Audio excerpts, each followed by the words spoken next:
Cold bites through wool. Frost silvers the grass beneath your feet, each blade rigid and glittering under starlight so thick it feels like you could reach up and draw your fingers through it like water. The trilithons loom like dark teeth against the sky, massive sarsen blocks standing in pairs with lintels balanced impossibly across their tops. And though you've studied the photographs, read the theories, memorised the dimensions, nothing prepared you for the weight of them, the way they seem to lean inward as if listening. A steady wind threads between the stones, low and insistent, and as it passes through the circle, something happens. A hum shivers through the lintels, barely audible but felt in your sternum, in the small bones of your inner ear. Your hand grips the antler mallet wrapped in hide, the bone worn smooth by hands you'll never know, and in your head the 5-tone chant you practiced in your apartment loops endlessly. The sequence you spent 3 months learning from a fragment of notation that shouldn't have existed, found pressed between the pages of a book on archaeoacoustics that appeared on your doorstep with no return address. You pace the sarsen ring, boots crunching through frost, counting lintels in the order marked on the scrap of birch bark that came with the mallet, the sequence that supposedly aligns with the midwinter sunrise line, though the sun won't breach the horizon for hours yet. Chalk notches mark certain stones, pale scratches that catch what little light reaches this place, and you understand now that these aren't random damage or the work of tourists with their small vandalisms. They're instructions, a score written in stone. You approach the first marked lintel, raise the mallet, and test a gentle tap against the massive beam of sarsen. The stone answers with a round, bell-like tone, a clear A that seems to hang in the cold air, resonating in your ribs, in your jaw, in the hollow spaces of your skull. You wait for it to fade, counting seconds, listening to how the wind carries it, bends it, gives it texture. Different lintels carry different fundamentals you discover as you move clockwise, tapping each in turn. This one a deep D that makes your teeth ache, that one a bright E that seems to lift toward the stars. The ring is a tuned instrument, deliberately, impossibly tuned, each massive stone chosen or shaped or positioned to produce a specific tone when struck just right. You begin the 5-tone sequence marked in your notes. Tap the first lintel and wait, listening for the wind-borne overtone that rises from the fundamental like smoke. The wind obliges, pulling harmonics from the stone, notes within notes, a shimmering column of sound that seems to have mass. Move to the next lintel, counting steps, positioning yourself exactly as instructed, and tap again, letting the previous note and this new one interlace, weaving together in the space between the stones. The wind changes direction slightly and the overtones shift, finding new relationships, and you feel it in your chest, that moment when 2 tones lock into consonance, when they stop fighting and start singing. 3rd tone, 4th, 5th, each added with careful timing, each allowed to bloom fully before you move on, and when all 5 notes finally hang in the air together, the space inside the circle tightens like a drum skin pulled taut, like the air itself has become a string waiting to be plucked. Miss the timing or the placement and the tones wobble apart, beating against each other in ugly interference patterns, creating a discord that makes your vision swim and your stomach lurch. You've made that mistake twice already tonight, and both times the sensation was so viscerally wrong that you had to step outside the circle and wait for the nausea to pass. You adjust your technique, shift your stance to change the angle of impact, tap softer to lift the higher harmonics and suppress the fundamental, press the hide-wrapped head of the mallet against the stone immediately after striking to dull a harsh partial that's muddying the chord. Wind drops to nothing and you wait, frozen in place, because without the wind to carry and blend the tones the sequence won't work. You learned this the hard way on your first attempt, when you tried to force it through a calm moment, and succeeded only in creating 5 separate notes that died in isolation. Wind rises again, threading through the stones with a sigh, and you ride it, timing your taps to the gusts, using the air itself as part of the instrument. Thin ice forms in hoof prints at your feet, the marks of cattle or deer that passed through here before the stones were raised. Fossils in mud now frozen solid, and you wonder what they would make of this, those animals that once grazed where gods would later be invoked. A distant drum beats steady rhythm from somewhere beyond the ditch and earthwork that surround the stone circle, or perhaps it's just your pulse pounding in your ears. But either way it steadies your tempo, gives you something to anchor to as the wind plays tricks with your sense of time. On your third circuit, the chord locks for a breath, for a single perfect moment, and everything changes. The sky seems nearer, as if the vault of heaven has descended to press against the top of the stone circle, and the stars sharpen, their light wiping clean some film you didn't know obscured them, each point of light now a needle prick of impossible clarity. In that locked second, the plain beyond the stones flickers with an impossible overlay. You see, or think you see, a scatter of red lights moving along a distant road that won't be built for 5,000 years, tail lights on cars that exist in a time you're not currently occupying, and the dissonance between what you're seeing and where you are is so profound that you gasp, and the chord breaks, the tones sliding apart like oil on water. But you know you're close now, close to the door of sound, the threshold the instructions hinted at. The reason someone sent you a Neolithic mallet and directions for playing a stone circle, like a musical instrument on the winter solstice. Complications multiply. Your fingers have gone numb despite the wool wrapped around them, the cold of the antler mallet seeping through every layer, drawing heat from your core.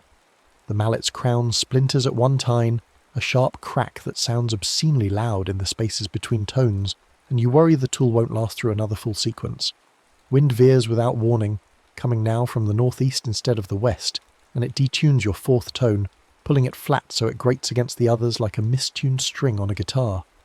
A small fire guttering near the altar stone, the only source of light besides the stars, threatens to die, its flames beaten down by wind, and without it, you'll lose your ability to see the chalk marks, to know which stone to strike next.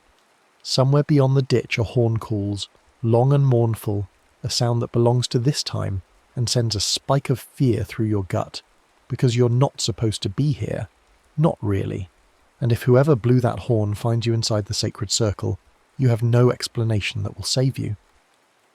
The horn call is swallowed by the hum that never quite stops, that perpetual drone the stones make when wind passes through them, and you realise this is part of it too, the acoustic design, the way the circle itself sings even when no one strikes it.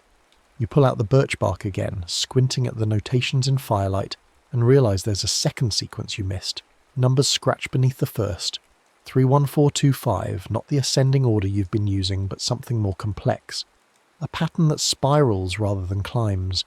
You commit to the new sequence, positioning yourself at the third marked lintel instead of the first, and tap. The note is a C, round and full, and you let it bloom before moving to the first position, striking an A that harmonises with the still resonating C in a way the previous order never achieved. Fourth position, second, fifth, and with each tone the chord deepens, gains dimension, becomes something more than music. It becomes architecture, a structure built from sound that has walls and a ceiling and a floor that thrums beneath your feet. The lintels vibrate just enough to make the stars tremble in sympathy, or perhaps it's your vision shaking from the subsonic pressure building inside the circle, and the chord holds for 3 full breaths before it begins to slip, the tones pulling apart as the wind shifts again, and you lose the exact timing needed to maintain resonance. Dawn is hours away. You know this from checking the stars against the astronomy app on your phone before you stepped into whatever ritual transported you here, but the window for this working is narrow. The instructions were explicit about this, about how the door only opens when certain conditions align, when the geometry of Earth and Sun and stars creates a momentary acoustic lens that focuses sound in ways physics doesn't usually allow. You must keep the chord alive, must maintain it long enough to cross the threshold, or you'll be trapped here in the deep past with no way home and a very limited understanding of how to survive in Neolithic Britain. You align yourself on the midwinter axis, heel stone to altar stone, positioning your body so that you're standing on the line the sun will draw when it finally rises, so that your taps ride the path of light that's currently arcing beneath the horizon on the far side of the earth. One more cycle, you tell yourself, one more perfect sequence, and the door will open wide enough to step through. You begin the 31425 pattern again, and this time everything clicks. The wind is steady, your timing is exact, the mallet strikes true despite its damaged tine, and the chord returns deeper than before, rounder, resonating not just in air but in earth, in stone, in the marrow of your bones. In the centre of the circle, the air darkens into something that isn't quite visible, a thin vertical slit in reality that you perceive, not with your eyes but with your ears, a rippling silence, wound where all the tones converge and cancel each other out in perfect destructive interference, creating a pocket of absolute quiet in the middle of overwhelming sound. You hold the chord, striking the sequence again and again, feeding it, keeping it alive, and the slit widens until it's a doorway tall enough to walk through, though walk seems like the wrong word for what you'd be doing because the threshold isn't located in space. Not exactly. It's located in sound, in the relationship between tones, in the mathematical ratios that govern harmony. Step through, and you'll be moving not from one place to another, but from one tuning to another, from one reality frequency to a different one. The stars wheel overhead, marking time in their ancient dance, and you realise with a jolt that they're moving too fast, that hours are passing in minutes, that the acoustic lens is bending time as well as space, and if you don't move soon, you'll miss the window entirely. You wait for the first cold blue of dawn, for that precise moment when the sun's light begins to bend around the curve of the earth and touch the heel stone, and when it comes, when that first ray of winter sun lances through the circle and strikes the altar stone dead centre, you know it's time to close the door. You walk the circle in reverse, counterclockwise against the sun, striking the lintels backward through the sequence, 5, 2, 4, 1, 3. Each tone now works to unmake the chord, to unweave the fabric of sound you've spent the night constructing, and you feel it unravelling, feel the tension in the air relaxing, the doorway beginning to close. After the final tap, you hold perfectly still and let the note decay to true silence. Not the absence of sound, but its resolution, all frequencies returning to their source, and as the last vibration dies, the slit opens behind your hearing, not in front of you, but somehow inside your head, and you understand that you've been standing in the doorway this whole time, that the threshold isn't something you cross but something you become. You step forward and the chalk beneath your feet becomes wet concrete. The stars vanish into light pollution, the massive trilithons flicker and are suddenly smaller, broken, diminished by centuries of weather and collapse and archaeological reconstruction. You're back standing inside the rope barriers that keep tourists away from the stones, and the sky is the wrong colour for deep night, dawn breaking pink and orange instead of the deep blue you just left behind. Your phone buzzes in your pocket, 17 missed calls, a dozen texts asking where you are, because apparently 3 days have passed since you stepped into the circle even though you experienced only one night, and you realise with a sinking feeling that time moves differently inside the acoustic lens that you've just lost a weekend to prehistory. Back home, back in your apartment with its thin walls and traffic noise, and the constant hum of electricity in the wires, something is off. Your phone rings, and the tone is different, shifted to an interval that sounds ancient, that resonates with something deep in your hindbrain. The elevator ding on your floor takes a new pitch, a perfect fifth above what it used to be, and it hangs in the air longer than it should, as if the shaft has become a resonating chamber. The crosswalk beep outside your window answers in fifths, harmonising with itself in ways electronic tones shouldn't be able to do, and you realise with growing unease that the world has been retuned, that by playing the stones you've adjusted some fundamental frequency, and everything in your environment is now calibrating itself to match. Rooms you enter gather their own resonances. You clap once to test the acoustics of your kitchen, and the air replies in Stonehenge's scale, producing overtones that climb toward the ceiling and hang there like visible structures. Your bathroom rings with a deep D when you flush the toilet, your bedroom hums an A when the radiator kicks on, and your living room produces a perfect fifth chord when you walk from the window to the couch, your footfalls exciting resonances in the floor that shouldn't exist in a modern apartment building. It's beautiful at first, this new tuning, this sense that you're living inside an instrument, that every action produces music, that the chaos of urban sound has been organised into something approaching harmony. You find yourself moving differently, timing your steps to produce interesting intervals, clapping in corners to hear how the room responds, humming notes to see what overtones emerge from the walls. But then it becomes disorienting. Alarms hide in harmonics. Your smoke detector's chirp is now a perfect octave above a frequency your refrigerator produces, and the two tones combine into a beating pattern that sounds exactly like your alarm clock, sending you into panic spirals at random moments throughout the day. Voices seem tuned to the ring, and conversations take on musical qualities that make it hard to focus on meaning. Your co-workers' speech patterns now emphasize the same intervals you heard in the Stones, and you find yourself listening to the melody of his words rather than their content, nodding along to rhythms instead of responding to questions. Your own voice sounds strange, resonating in your chest and head in ways it never did before, as if you've become an instrument too, as if the retuning is working from the inside out. You try to adapt. You download frequency analyzers and spectrum apps, trying to map the new acoustic landscape of your life, trying to find patterns you can predict and work around. You wear earplugs in public, muffling the world to manageable levels, but the tones penetrate anyway, conducted through bone, felt in your body even when your ears are blocked. You move through the city like someone learning to hear for the first time, and in a sense you are. You're hearing relationships between sounds that were always there but now they're foregrounded, impossible to ignore, dominating your perception, until the actual information carried by the sounds becomes secondary to their tonal qualities. On the next solstice, summer now instead of winter, you return to Stonehenge with a plan to test if you can retune back, if you can undo what you've done and restore your world to its previous discordant but navigable state. The circle remembers you.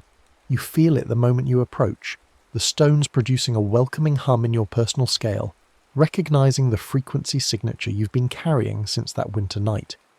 You try the inverse order of the sequence, softer taps to produce gentler harmonics, and you time it to match the wind differently, using the summer breezes that flow warmer and more chaotically than winter's steady cold. The door opens, yes, as you knew it would, but as you work through the sequence you feel something else changing, another layer of reality shifting its tuning, and you realize that each successful chord you play adjusts not just your perception, but the actual physical properties of sound in your environment, that you're rewriting acoustic physics itself in a bubble that travels with you everywhere you go. You complete the ritual and step back through, and now things are worse. Traffic sounds have organized themselves into rhythmic patterns that mimic heartbeats, making you constantly feel like someone is running toward you from behind. Bird songs have shifted into the pentatonic scale, and they sing in rounds canonically, as if they've been rehearsing. Rain on Your Window plays arpeggios, each drop time to produce ascending scales, and you start to suspect that the retuning isn't just changing how you hear, but changing how sound itself behaves within a certain radius of your body, that you've become a walking acoustic lens bending reality around you. You return again on the autumn equinox, then the winter solstice again, each time trying different approaches, faster tempos, different mallets, altered sequences, and each time the door opens and each time you make things worse, more coherent, more musical, until the modern world around you is tilted so far toward a prehistoric key that you barely recognize it. Your neighbors start to notice, commenting on how musical your apartment building has become, how the elevator seems to sing, how footsteps in the hallway ring like bells. Some find it charming, this new acoustic environment, but others are disturbed by it, complaining of headaches and vertigo, saying they can't think straight because everything sounds like it's part of a song they can't quite remember. You stand at your window in pre-dawn light, listening to a city that now sings more than it speaks, where alarms and sirens have tuned themselves into chords, where the rumble of the subway produces bass drones that underpin everything else like a massive organ, where even the wind through the buildings plays scales instead of just whistling randomly. One more trip to the Stones could make it all coherent, you think, could tune everything so perfectly that it all makes sense, that the chaos resolves into a single, massive symphony with every sound in its proper place. You picture it, a world where acoustic laws have been rewritten, where physics itself has been tuned to match the geometry of Stonehenge, where every city is an instrument, and every person a note in an endless composition. But you also remember why humans invented discordant sounds in the first place, because alarms need to be alarming, because signals need to stand out from background noise, because navigation requires the ability to distinguish between different information streams, not have them all blend into harmonic unity. You remember trying to hear your phone ring yesterday, and missing the call because the ringtone had harmonized so perfectly with the ambient sound of traffic that it disappeared into the texture, became indistinguishable from everything else. You remember walking through a crosswalk while the signal was red because the beeping had become so musical so integrated into the soundscape, that you stopped processing it as a warning and heard it only as part of the city's endless song. One more trip could make it all coherent, yes, but coherent for what purpose? Beautiful but useless, harmonious but dangerous, a world tuned to prehistoric frequencies that served prehistoric needs, where sound was primarily ceremonial, where acoustic design was about creating sacred space rather than conveying information efficiently. You think about emergency, sirens that sing in fifths, about smoke alarms that harmonize with refrigerators, about crosswalk signals that play arpeggios instead of alerting, and you realize that you're trading orientation and safety for beauty and belonging, that you're slowly making your world uninhabitable in your quest to maintain connection with something ancient and powerful. You set the antler mallet down on your windowsill, placing it carefully so it won't roll, and you make a choice. You will not return to the stones, will not attempt any more retunings, will let the world remain partially wild and partially harmonized, a compromise between prehistoric music and modern signal. The last overtoned ring in your chest fades as you make this decision. That perpetual hum you've been carrying since the first ritual finally quieting, but a fundamental remains. A quiet drone you can still hear if you focus, like a compass you can hear instead of see. Pointing always toward Salisbury Plain, toward the circle of stones that still remembers how to sing, toward a door in sound that you can open but have chosen to leave closed, at least for now, at least until you can be sure that what lies on the other side is worth the price of losing your way home. You set the antler mallet down on your windowsill, placing it carefully so it won't roll, and you make a choice. You will not return to the stones, will not attempt any more retunings, will let the world remain partially wild and partially harmonized, a compromise between prehistoric music and modern signal. The last overtoned ring in your chest fades as you make this decision, that perpetual hum you've been carrying since the first ritual finally quieting. But a fundamental remains, a quiet drone you can still hear if you focus, like a compass you can hear instead of see, pointing always toward Salisbury Plain, toward the circle of stones that still remembers how to sing, toward a door in sound that you can open but have chosen to leave closed, at least for now, at least until you can be sure that what lies on the other side is worth the price of losing your way home. But the world doesn't let you rest in that decision. 3 weeks after you place the mallet on the sill and walk away, you notice the retuning is spreading. Not just your apartment now, not just your building, but a growing circle with you at its centre, expanding outward at a rate you can measure if you pay attention, if you walk the streets with your ears open and your mind tracking, which sounds have shifted into the ancient scale, and which still retain their modern discord. You map it obsessively, marking boundaries on a street map with coloured pencil, your block entirely converted, the neighbouring blocks showing signs, the park 2 streets over beginning to resonate with that familiar Stonehenge hum when wind moves through the trees just right. The expansion is slow, perhaps 50 feet per day, but it's steady, inexorable, as if you've become a tuning fork, struck once and still vibrating, still sending out waves that reorganize everything they touch. You meet others who've noticed.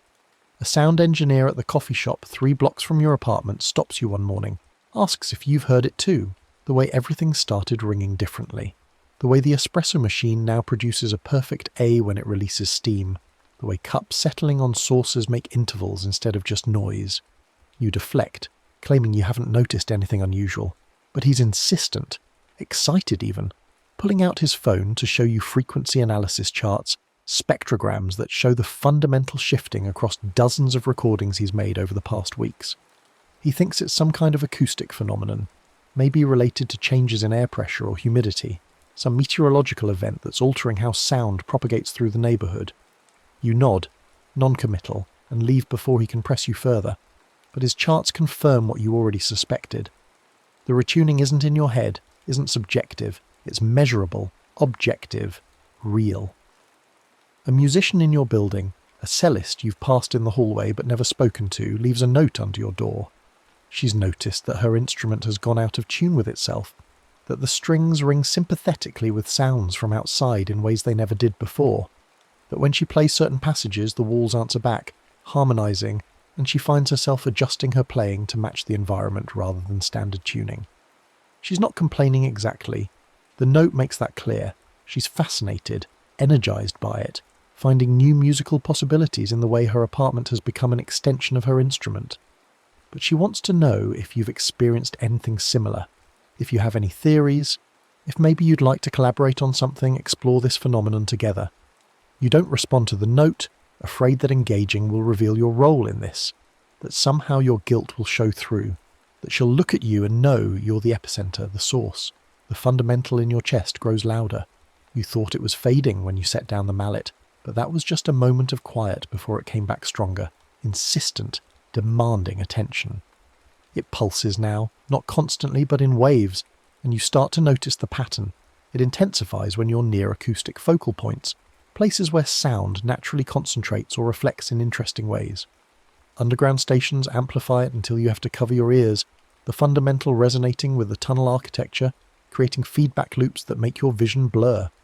Highway underpasses do it too, and parking garages, and the stone-walled cemetery 4 blocks north that predates most of the neighbourhood. You avoid these places when you can, but the city is full of them, and sometimes there's no choice but to walk through and endure the intensity, the way the fundamental swells until it feels like your ribcage might crack from the pressure of containing it. You start researching, trying to understand what you've done, what mechanisms you've triggered. The book that arrived on your doorstep with the mallet and instructions. You tear through it again, reading past the marked pages this time, looking for context, for warnings, for anything that might explain the expanding zone of retuned acoustics. You find references to other stone circles, other megalithic sites built with acoustic properties in mind, and a theory that these weren't just ceremonial spaces but actual instruments designed to manipulate sound in ways that could affect consciousness, could open doors in perception, could tune human awareness to frequencies that allowed communication with something the text never quite names, but implies exists in the spaces between tones. There's a passage about harmonic fields, about how sustained resonance at certain frequencies can create persistent alterations in local physics, acoustic imprinting on the environment that outlasts the original sound source, and you realise with growing horror that this is what you've done. You've imprinted Stonehenge's frequencies onto your neighbourhood, and now the imprint is growing, spreading, potentially unstoppable. You try to reverse it without returning to the stones. You spend a weekend playing recordings of industrial noise through speakers pointed out your window, trying to inject discord into the environment, trying to disrupt the harmonic patterns that have taken hold. It doesn't work. The noise simply gets incorporated into the larger structure, finding its place in the overtone series, becoming another voice in the chorus rather than drowning it out. You try white noise generators, tone generators producing random frequencies, even just banging pots and pans together at odd hours until your neighbours complain, but nothing breaks the pattern. The retuning has momentum now, has become self-sustaining, drawing energy from every sound made within its boundaries, using that energy to expand further, to bring more of the acoustic landscape into alignment with the fundamental. Your sleep deteriorates. In dreams, you're back at the stones, but now there are others there with you, figures moving in the darkness beyond the trilithons, and they're playing too, striking the lintels in sequences that counterpoint yours, building chords you never intended, opening doors you didn't know existed. You wake to find your room vibrating at the fundamental frequency, pictures rattling on walls, water in the glass on your nightstand showing concentric ripples like someone's tapping the table, though no one is. The building settles at night the way all buildings do, expansion and contraction, heating and cooling, but now it settles musically, playing descending scales as materials shift, and you lie awake listening to your home sing itself to sleep. People start moving, into the neighbourhood specifically because of the sound. You see it in local forums, on neighbourhood social media, posts about the amazing acoustics, about how musical everything feels, about what a creative and inspiring environment it's become. Artists are arriving, musicians and sound designers and composers, drawn by word of mouth, by recordings that have started circulating online, by the reputation that's building of a place where the laws of sound work differently, more beautifully. Rent prices tick upward. Coffee shops advertise their resonant spaces. Galleries promote acoustic art installations. A new music venue opens specifically designed to work with the ambient tuning rather than against it. You watch your neighbourhood transform, gentrifying on a wave of sound, and you feel like a fraud, like someone who's created something valuable entirely by accident and can take no credit for it, because taking credit would mean admitting responsibility, admitting you don't know how to control it, admitting you might have started something dangerous. The sound engineer from the coffee shop publishes a paper. You find it online, a preprint on an acoustics research archive titled Emergent Harmonic Structures in Urban Soundscapes, a Case Study. He's documented the phenomenon meticulously, recording sites across a half-mile radius, analysing the data, demonstrating that the acoustic environment is indeed shifting toward a specific set of ratios. A specific tuning system that he notes bears resemblance to scales found in various ancient musical traditions. He proposes several hypotheses: resonance effects from construction materials, electromagnetic interference affecting audio equipment, even mass psychological suggestion, but admits none fully explain the scope and consistency of the changes. The paper gets attention, not widespread, but enough, picked up by a few science blogs and acoustic specialty publications, and suddenly researchers are interested, wanting to visit, wanting to measure, wanting to understand. You panic. Researchers mean scrutiny, mean questions, mean eventually someone tracking the phenomenon back to its origin, back to you. You consider moving, just packing up and leaving, letting the retuned zone continue without you, but the fundamental in your chest suggests that won't help, that you're bound to it now, that wherever you go you'll carry it with you, starting new zones of retuning in whatever neighbourhood you land in next, spreading it across the city, eventually across regions, maybe across continents if you move enough. You're a carrier, infected with a frequency that wants to propagate, that uses you as its vector, and there's no quarantine possible because sound travels through everything, through air and water and solid matter, through walls and floors and the very earth itself. The cellist appears at your door instead of leaving another note. You open it to find her standing there with her instrument, and before, you can make excuses, she asks directly. It's you, isn't it? The centre of it. You try to deny it, but she shakes her head, not buying it, and explains that she's been triangulating, mapping where the effect is strongest, where the harmonics are purest, and every measurement points back to this building, this floor, this apartment. She's not angry. She emphasises that immediately, seeing the fear in your face.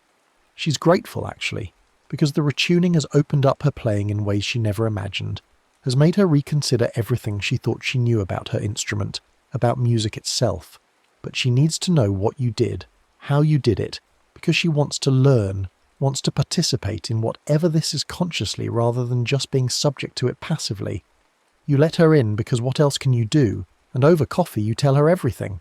The book, the mallet, the solstice ritual, the time travel or dimensional shift or whatever it was, the realization that you've changed something fundamental about how sound behaves in your vicinity. She listens without interrupting, and when you finish she sits quietly for a long moment before asking if she can see the mallet. You retrieve it from the windowsill, hand it over, and she examines it carefully, running her fingers over the antler tines, testing its weight, and then she looks up and says, "You know you're not done, right? This isn't something you can just walk away from. It chose you, or you chose it, and now you have to see it through." You argue that you've made your choice, that you're not going back, that the risk is too high.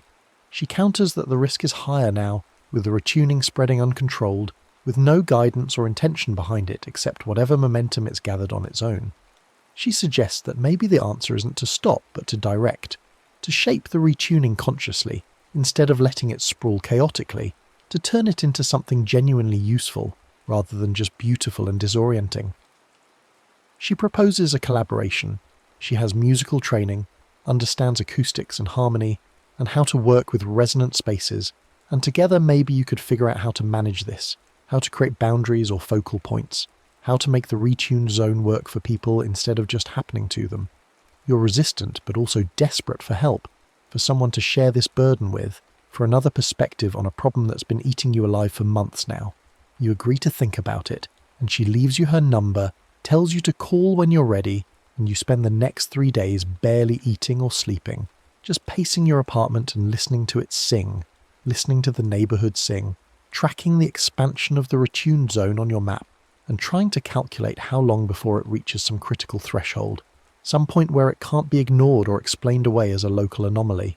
The decision is made for you when the fundamental suddenly intensifies, doubling in amplitude overnight, strong enough now that other people are starting to feel it, starting to mention a strange pressure in their chests, a vibration they can sense but can't quite hear. Posts appear in neighbourhood forums asking if anyone else feels the humming, if maybe there's construction happening underground, some kind of machinery running constantly. You know what it means. The retuning has reached some kind of critical mass, has accumulated enough harmonic energy that it's starting to affect not just sound but physical sensation, the precursor to potentially affecting matter itself if the process continues unchecked. You call the cellist. She arrives within an hour, instrument in hand, and you explain what's happening, how the fundamental is growing, how it feels like pressure building with no release valve. She thinks for a moment, then suggests you need to create an outlet, a way for the accumulated harmonic energy to discharge safely rather than continuing to build. She proposes a performance, a public event where you deliberately work with the retuned acoustics, channeling them through music, giving them form and direction, and a way to express rather than just accumulate. It's risky. It means revealing yourself as connected to the phenomenon, but it might also stabilise things, might give you some measure of control. You agree because you're out of better options, and together you start planning. She brings in other musicians from the neighbourhood, people who've noticed the changes and adapted their playing to work with them, and you become the coordinator, the one who understands the fundamental, who can feel where the acoustic focal points are, who can guide the group to locations and times when the resonance will be strongest. You scout sites, the stone-walled cemetery, a highway underpass with particularly rich reverb, an abandoned church with intact but unused bells in its tower, and you map out a route, a procession that will move through the retuned zone hitting these focal points in sequence, creating a deliberate pattern of harmonic discharge that might release the built-up pressure. The night before the performance you return to Stonehenge one last time, but not to play the stones. You go to observe, to remember, to reconnect with the original source of all this. Security is tighter than it was on your first visit, or maybe you were lucky that winter solstice night, but you managed to get close enough to feel the stone's presence, to hear that perpetual hum they produce when wind threads through them. You sit in the grass beyond the fence line and you listen. Really listen, trying to understand what the stones were meant to do, what function they served beyond the ceremonial. And sitting there in the darkness, you realise they were never meant to hold the door open, never meant to sustain the retuning permanently. They were designed for temporary openings, brief connections, moments of contact with whatever frequency realm lies beyond normal perception. You've misused them by trying to establish a permanent link, by carrying the resonance back with you instead of leaving it at the threshold. The performance happens on the spring equinox, deliberate timing to work with the astronomical alignments that seem to strengthen the effect. 24 musicians gather at your apartment, and you lead them out into the neighbourhood, carrying instruments, carrying the antler mallet which you've decided to use openly now, and you move through the streets playing. The cellist leads the melodic line, others provide harmony and rhythm, and you strike metal posts and concrete walls and stone surfaces with the mallet, adding percussive punctuation that resonates with the fundamental, that channels it outward rather than letting it accumulate inward. People come out of their homes to watch, to listen, some joining the procession, some just standing on stoops and sidewalks experiencing the sound. At each focal point you stop and play a longer piece, something the cellist has composed specifically to work with the site's acoustics, and you feel the fundamental responding, feel the pressure easing as the harmonic energy finds expression through the music. The stone-walled cemetery rings like a bell, the whole space vibrating in sympathy with the strings and wind instruments and your mallet striking granite headstones. The highway underpass becomes a cathedral, traffic noise from above integrating into the performance, car tyres on asphalt providing a steady drone that grounds everything else. The abandoned church wakes up, its bells humming in sympathetic resonance, even though no one's pulling the ropes, responding to the frequencies rising from below, and for a moment the whole neighbourhood sings together, coherent and intentional and managed. The pressure releases. You feel it in your chest, the fundamental finally relaxing, finding equilibrium instead of endless building tension. The retuned zone stops expanding. You verify this over the following weeks, walking the boundaries, discovering that they've stabilised, that the acoustic alterations have reached their limit, and are holding steady rather than continuing to spread. It's not perfect. You've still changed things permanently, still created a pocket of reality where sound behaves according to ancient rules, but it's contained now, manageable, a permanent feature of your neighbourhood rather than an encroaching wave threatening to swallow the city. You keep the mallet, but you don't use it casually, understanding now that it's a tool requiring responsibility and intention. The cellist becomes a regular collaborator, and together you develop a practice of periodic performances that maintain the balance, that keep the harmonic energy circulating rather than stagnating or building dangerously. Other neighbourhoods reach out, people who've heard about what you've done, who want something similar for their communities, but you refuse to export it, refuse to seed new retuned zones, knowing that one is enough, knowing that some doors should be opened rarely and carefully, rather than flung wide and left unguarded. The next story is about to begin. Please relax and enjoy. The warm rain comes in gentle waves across the plaza, stippling the ancient limestone with dark freckles that spread and merge.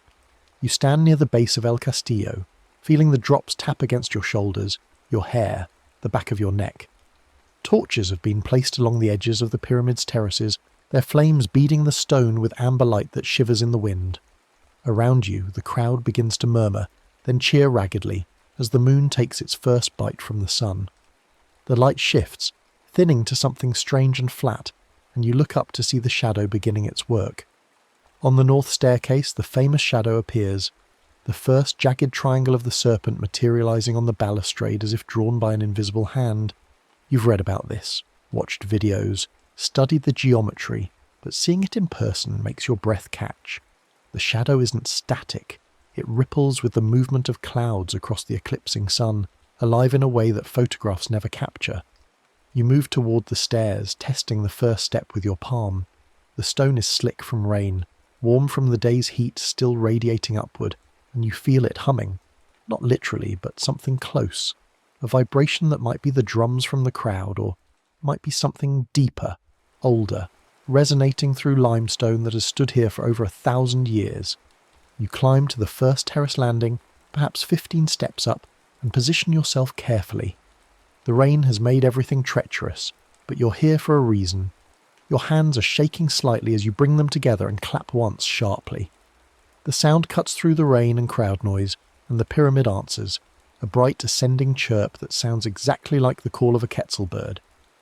It's the famous acoustic effect of El Castillo, the clap echo phenomenon that has amazed visitors for decades, though most don't know that it only works from specific positions, specific angles. You've practiced this at home, clapping against walls, trying to understand the rhythm, the spacing. Now you need to execute it perfectly. You've memorized the pattern, 7 beats, 1 per landing, climbing the pyramid's terraces with mathematical precision. The first clap was exploratory. Now you start the sequence for real. 1. You wait, listening to the chirp decay into the rain-thick air, counting heartbeats. 2. The second clap produces another chirp, slightly different in pitch, harmonizing with the memory of the first. You're watching the serpent shadow as you do this, and you notice something the tourist guides never mention. When the chirp's timing aligns with your rhythm, the shadow's triangular scales seem to sharpen, edges becoming crisper, more defined. When you rush or delay even slightly, the shadow blurs at the margins. You adjust your stance, shaking rain from your hands. 3. This clap is confident, clean, and the shadow responds with a visible snap of definition. 1. Triangle suddenly vivid against the stone. You're onto something. The crowd below has mostly turned their attention to the eclipse itself, watching the sun die by degrees, but a few people nearby have noticed your careful climbing, your measured claps. A drummer somewhere in the plaza is maintaining a steady pulse, and you latch onto it, letting it guide your internal clock. 4. You're on the third landing now, rain running in small streams down the steps behind you. The serpent's body is beginning to take shape, triangle after triangle linking together in a chain of shadow that descends the balustrade. Each chirp from the pyramid seems to travel through your chest before dispersing into the air, and you're learning to read them, to sense when the echo is true and when it's muddy, absorbed by rain or scattered by wind. The temple, you realize, likes confidence. Tentative claps produce tentative chirps. The stone wants to be spoken to clearly, demanded of, treated like the resonant instrument it is. 5. A priest moves through the crowd below, his headdress catching the torchlight and throwing gold flashes across the plaza. Guards in modern uniforms watch the staircases, ensuring no one climbs too high. but they haven't stopped you yet. Perhaps they're too distracted by the eclipse, or perhaps they recognize something in your deliberate movements, the ritualistic precision of your ascent. A child near the base of the pyramid giggles and tries a clap of her own, and the plaza erupts in laughter as the pyramid chirps back, the sound innocent and joyful. You smile despite your concentration. The temple doesn't discriminate, it sings for anyone who asks properly. 6. You're high enough now that the view has expanded, the plaza spreading below you like a vast dark courtyard scattered with firefly lights from torches and the occasional illegal flash of a smartphone. The light continues to drain from the sky as the eclipse progresses, the world taking on that peculiar quality of wrongness that comes when familiar physics seems to pause. The rain is intensifying, fat drops that splat against the limestone and make every surface gleam. Your palms are starting to sting from the repeated impact, skin reddening, but you don't stop. You're on the 6th landing, one more to go, and the serpent is almost complete, its body a continuous chain of shadow triangles rippling down the stone. You position yourself for the 7th beat, the final one, and as you do, the world flickers. Just for an instant. You see the plaza doubled, overlaid with itself. The torchlit crowd in traditional dress, and a ghostly impression of modern tourists in bright ponchos, their smartphones raised like so many glowing rectangles, recording everything. The two images shimmer over each other, neither quite real, and then the vision snaps back to the present. The torch smoke smells sharper. The edges of everything seem brighter, more defined, as if the world has been brought into sudden focus. 7. You clap with everything you have, and the chirp that returns is perfect, crystalline and bright, hanging in the air longer than physics should allow. The serpent's shadow completes itself, head linking to tail in a closed loop of geometry and light. The torches along the pyramid's edges gutter as if in response, flames bending in unison, and the night shifts around you. The wind drops completely. The sound of the crowd tightens, contracting to circle your heartbeat, and you feel something you've never felt before. Held, suspended, as if the pyramid itself has become aware of you. You're a note being played on an instrument carved from limestone and time, and the resonance travels through your bones. The drumline below continues its steady pulse, and you understand with sudden clarity that the sequence isn't finished. There's a return rule, something you half remember from your research, a warning buried in academic papers and archaeological footnotes. The eclipse is reaching maximum totality, the sun reduced to a burning ring in the sky, and you have a window, brief, precise, to complete the pattern. You need to descend. You need to reverse the rhythm. You move carefully down the rain-slick steps, one landing at a time, until you reach the serpent's stone head at the base of the staircase. This is where the shadow serpent's mouth rests, carved in relief on the balustrade, jaws perpetually open.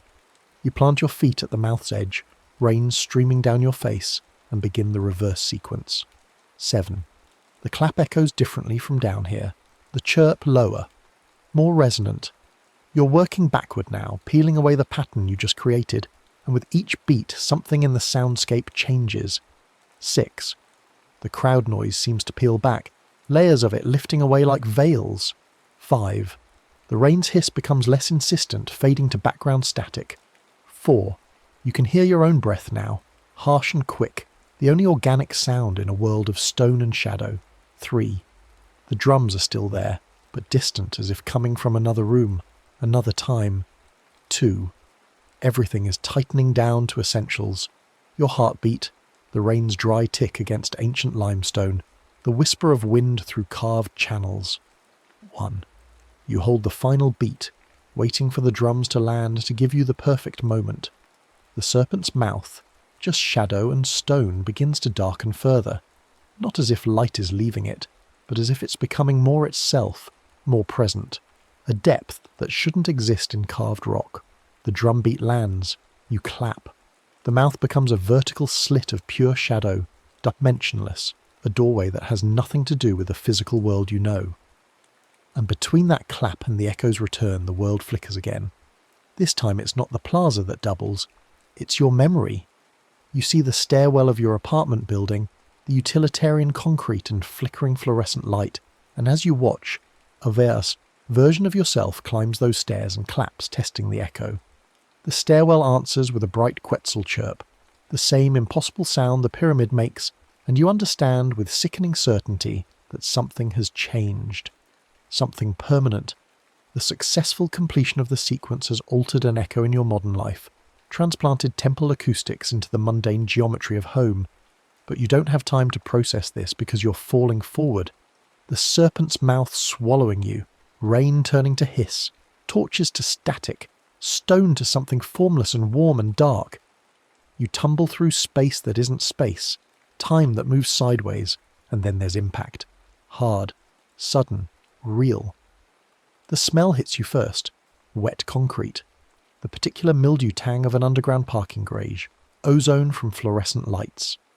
You're sprawled on the floor of somewhere modern, somewhere that smells like your city, and when you stand up on shaking legs you recognise the stairwell. Your apartment building. Your stairwell.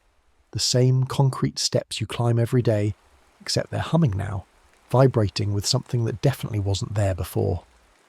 You clap once without thinking, an involuntary test, and the stairwell answers with that bright, perfect chirp, the call of a bird that has never lived in this hemisphere, the acoustic signature of a pyramid 900 miles away. It rings and rings, that impossible sound, bouncing off walls that have no business producing it. Your stairwell will never sound the same. Over the next hours, then days, you discover the extent of what you've done. Ordinary places sing back to you in ways they never did before. The subway platform at your stop. You've stood there hundreds of times, listening to the low rumble of approaching trains, the screech of brakes, the general metallic din. Now when you clap absently while waiting, the platform chirps back, bright and clean. An underpass you walk through daily to avoid a busy intersection. Its echo has transformed from a muddy, bass-heavy reverberation to something that pings with crystalline precision, triangular sound shapes that seem to hang in the air like the shadow serpent's scales. Your apartment hallway clicks when you walk it now, each footstep producing a discreet stone-like percussion that reminds you of feet on limestone. At first it's beautiful.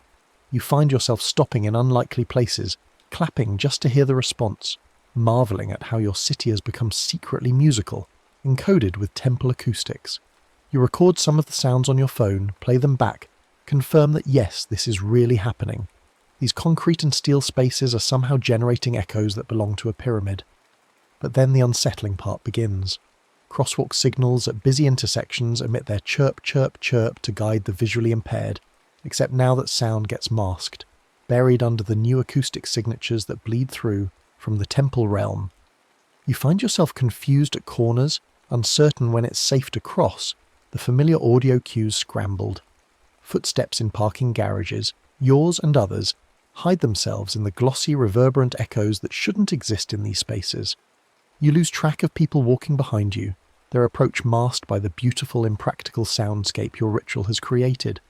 You try to research what you've done, digging through academic papers and esoteric forums, piecing together references to acoustic time bridges and resonance-based translocation. The clap echo phenomenon at Chichen Itza isn't just a curiosity of architecture, it's a mechanism, carefully designed, that maps sonic patterns onto space-time in ways modern physics doesn't account for. By completing the 7-beat sequence during an eclipse, during the brief window when the serpent shadow links head to tail, you've established a permanent connection. Each successful trip through the serpent's mouth rewrites one echo in your modern life, transplanting temple acoustics into the prosaic world you depend on, and you can still travel. That's what you discover on the third night, standing in your apartment hallway at 2 a.m, unable to sleep because your building has become too alive with sound. You can trace the pattern again, find the right architectural geometry, execute the 7 beats with precision, time it to your heartbeat, and step through into the pyramid's realm, into rain and torchlight, and the press of ancient crowds. You can stand in the plaza and feel the stones hum, breathe smoke and petrichor, experience the vertigo of being unstuck in the ordinary flow of time. But each trip costs you. Each successful sequence rewrites another echo. The parking garage at your office building begins to ping like a temple chamber. The pedestrian bridge over the highway starts to throw Quetzal chirps when trucks pass underneath. The acoustic landmarks you've unconsciously relied on to navigate your city, the particular way your favourite coffee shop sounds, the echo pattern of the library reading room, the specific reverberation of your local grocery store. These are being overwritten, one by one, replaced with limestone signatures that belong to a different time, a different purpose. You become careful about where you clap, paranoid about triggering the response. You start wearing headphones constantly, flooding your ears with music to mask the temple sounds. But it doesn't really help because the acoustics are real, physical, not auditory hallucinations.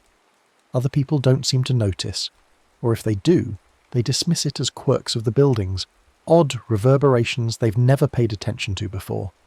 Only you know the truth. Only you feel the weight of what you've done. 2 weeks after the eclipse, you stand in a parking structure near downtown, rain falling through the open levels in sheets, and you test the pattern again. Your hands move through the 7-beat sequence almost automatically now, muscle memory encoded from that night at the pyramid. 1, 2, 3, 4, 5, 6, 7, and the structure responds, chirping back in perfect pitch, each echo sharper than the last. The serpent shadow materializes in your mind's eye, not physically present but vivid enough to follow, and you feel the fabric between times growing thin, preparing to tear. You could step through. The doorway is there, forming in the deeper shadows between concrete pillars, a vertical slit that smells like warm rain and torch smoke. You could return to the plaza, to the ceremony, to that perfect suspension where the pyramid holds you like a resonant note. But you hesitate, hands still raised, breath fogging in the cold air because you know what it will cost. The parking structure where you're standing will keep its new acoustics permanently. Another piece of your navigational soundscape will be rewritten. And if you keep going, if you chase the perfection of the ritual again and again, eventually you'll transform your entire city into a temple, beautiful and impractical, unsuited for the ordinary business of living. The rain intensifies, hammering on the concrete levels above, and you make a decision. You lower your hands. You step back from the forming doorway and watch it fade, the shadow receding, the connection not severed but left dormant. The parking structure still chirps when sound moves through it, still carries that limestone signature, but you don't deepen the bridge. You don't take the step that would pull you back to torchlight and drums. Walking home through rain-dark streets, you practice a different rhythm, beats tapped silently on your chest, a pattern you keep internal, private. The plaza's music is still there, carried in your heartbeat, in the muscle memory of your hands, in the way you time your steps to the remembered drumline. You don't need to carve it into every concrete surface to keep it. You can hold it inside, a secret resonance that doesn't require the world to reshape itself around your experience. Over the following weeks, you learn to navigate the altered soundscape. You memorize which corners have been rewritten, which pedestrian paths now carry temple acoustics that mask the normal urban cues. You adjust, adapt, find new ways to orient yourself that don't depend on the familiar echoes. The crosswalk signals remain problematic, but you learn to look more carefully, to double-check the lights rather than trusting the audio. Footsteps in garages. You become more visually aware, glancing over your shoulder more often. The temptation never entirely leaves. There are nights when you stand in your apartment listening to the hallway click with each passing neighbour, and you think about the plaza, about the way the rain felt on limestone, about the precision of the shadow serpent's scales snapping into focus, about being held in that impossible suspension, a note played on an instrument built to bridge centuries. You think about the priest's gold headdress flashing in torchlight, the child's laugh when the pyramid chirped back, the way the night felt when wind dropped and sound contracted to your heartbeat. But you also think about what you'd lose. Not just the practical navigation of your city, though that matters, but something harder to articulate. The sense of home as home, not as echo of elsewhere. The ordinary thuds and scrapes and reverberations that mark familiar spaces that tell you where you are without thinking. The prosaic soundscape you've lived in all your life, unglamorous but yours, mapped to your movements and memories in ways that don't require perfection. On a clear night 3 months later, you return to Chichen Itza, not physically, but in memory, in that space between waking and sleeping where the pattern still lives. You stand in the plaza with rain freckling the limestone, torches beading the pyramid's edges, the moon taking its bite from the sun. You climb the stairs landing by landing, palm testing the warm slick stone, and you clap the sequence, 1, 2, 3, 4, 5, 6, 7. The serpent shadow ripples alive, scales clicking into place, and you feel the world thin around you, feel the temple reaching out to hold you in resonance. But you don't complete the return sequence. You stand at the serpent's mouth with your palms hovering, heartbeat aligned with the phantom drumline, and you choose not to descend in reverse. You choose to walk away from the forming doorway, to keep that particular echo unrealized. The plaza music stays inside you, tapped rhythms on your chest, silent patterns that guide your steps, but it doesn't bleed further into the concrete and steel of home. You wake in your apartment with rain tapping the windows, and the hallway outside still clicks when you walk it, still carries that limestone signature from the first crossing. The parking structure downtown still chirps, the subway platform still sings. These alterations are permanent, marks of the night the serpent descended and pulled you through its shadow mouth. But they're limited now, contained, a partial rewriting rather than a complete transformation. You've learned to live with them, these temple acoustics scattered through your modern life. Sometimes they're beautiful. You'll turn a corner and hear that bright Quetzal chirp and remember torchlight, remember rain, remember being held in the pyramid's resonance. Sometimes they're frustrating, practical hindrances that require workarounds and extra attention. But they're yours now, part of your specific geography, sounds that no one else hears quite the way you do. And you carry the pattern still, the 7-beat sequence encoded in your hands, ready if you ever need it. The doorway remains available, the serpent's mouth waiting in deeper shadows, torch smoke and warm rain just a rhythm away. You could return. You could complete another sequence, rewrite. Another echo, chase that perfect suspension one more time. But for now you walk through your city, feet clicking on ordinary concrete, and practice the silent drumline. Beats tapped on your chest that belong entirely to you, that reshape nothing but your own internal landscape. The plaza's music lives there, held safe, not carved into every surface, but preserved in the spaces between heartbeats, in the rhythm of your breath, in the careful timing of steps that carry you home through rain-dark streets that are slowly, imperfectly, learning to be themselves again. But for now you walk through your city, feet clicking on ordinary concrete, and practice the silent drumline, beats tapped on your chest that belong entirely to you, that reshape nothing but your own internal landscape.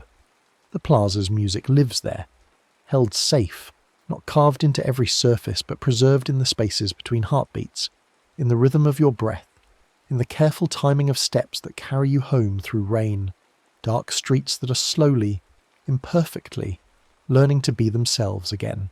4 months pass, and autumn arrives with its own kind of rain. Colder, sharper, nothing like the warm drops that freckled the plaza. You've settled into a routine that accommodates the altered acoustics. You take different routes to work that avoid the most problematic echo zones. You've learned to trust visual cues over audio ones in situations where the temple sounds create confusion. Your apartment building's clicking hallway has become almost comforting, a nightly reminder of where you've been, what you've touched. But something else is developing, something you didn't anticipate. Other people are starting to notice patterns you've left behind. Not the acoustic changes, those remain largely invisible to anyone who wasn't paying attention to the soundscapes before, but something more subtle. A street musician who plays saxophone near the subway entrance where the platform chirps has begun incorporating those exact pitches into his improvisations. He doesn't know why those notes feel right, why they seem to resonate with the space in ways other melodies don't, but you hear it every time you pass. He's playing the pyramid song without realizing it. A sound engineer who works in the office building with the rewritten parking garage has started using recordings from that space in her ambient music project. You discover this by accident, scrolling through a local artist's playlist, and there it is, the distinctive ping and crystalline reverb of limestone acoustics rendered in parking garage concrete. She's titled the track Unexpected Resonance, and in the description she writes about stumbling onto these sounds, about how they seem to appear overnight, about the mysterious way certain spaces in the city have become more alive. You should feel guilty about this unintended propagation, but instead you feel something closer to wonder. The pattern is escaping your control, finding its own expression through people who have no idea what they're channeling. The temple wants to be heard, and it's using whatever instruments it can find, a saxophone, a digital recorder, the unconscious humming of a barista who works in the coffee shop near your altered pedestrian bridge. Winter comes, and with it your first real crisis. You're walking home late from a friend's apartment, cutting through the parking structure to avoid icy sidewalks when you hear voices echoing in the levels above. 2 voices, young, probably teenagers, and they're experimenting with the acoustics, clapping and laughing as the structure chirps back at them. You freeze between parked cars, listening as they stumble through variations, clearly delighted by the discovery. Then one of them finds it. Accidentally, without training or intention, they clap out a pattern that's close enough to the 7-beat sequence to trigger a response. The air between concrete pillars shimmers, thickens, and you see the vertical slit beginning to form, that doorway of shadow that smells like torch smoke and rain. The teenagers see it too.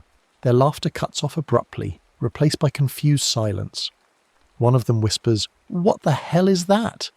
You move without thinking, stepping into view and clapping loudly, deliberately off rhythm, breaking the pattern.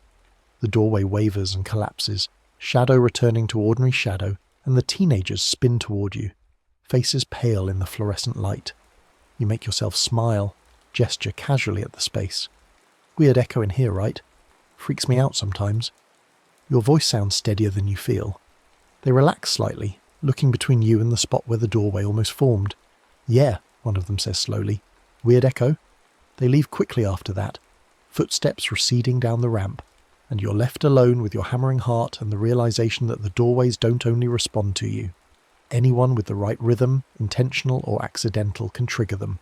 You've scattered these potential crossings throughout your city, and you have no way to control who might find them.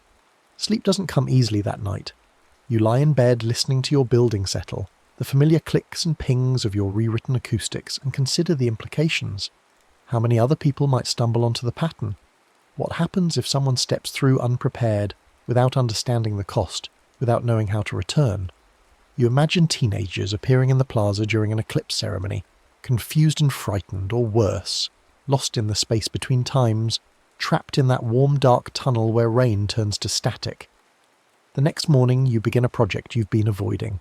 You map every location in your city where you've completed a sequence, every space where the temple acoustics have taken root. Using a notebook and a city map, you mark them carefully. The parking structures, the subway platforms, the pedestrian bridges and underpasses, your apartment building, your office. 12 sites in total, 12 potential doorways scattered across the urban landscape like hidden mines. You start visiting them systematically, 1 per day, testing the acoustics to confirm they're still active. They are. Every single site still carries the limestone signature, still responds with that bright Quetzal chirp when you clap. At each location, you try to understand what made you choose it. What about these spaces called to you strongly enough that you enacted the ritual? Most were places you passed through regularly in that first confused week after your return, when you were still learning the extent of what you'd done. A few were deliberate experiments, attempts to understand the mechanism. All of them are now permanently changed.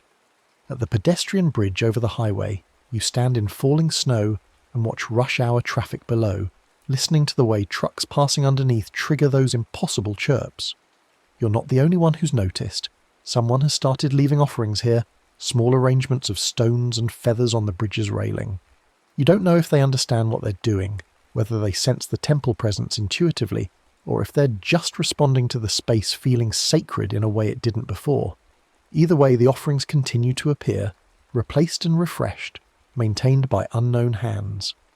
You meet someone at the coffee shop near your office, a woman who always sits at the corner table, and over several weeks of casual conversation, you learn she's an anthropologist specializing in urban sacred spaces. She talks about how cities develop their own pilgrimage sites, often in unexpected locations, highway underpasses, subway platforms, anonymous concrete structures that suddenly become invested with significance. It's like the sacred finds cracks to seep through, she says, stirring her coffee, unaware that you're one of those cracks. Places that shouldn't matter become places people feel compelled to visit. You want to tell her everything. The words build behind your teeth, the eclipse, the serpent shadow, the 7-beat pattern that rewrites acoustics and opens doorways through time. But you swallow them back because what would be the point? She wouldn't believe you.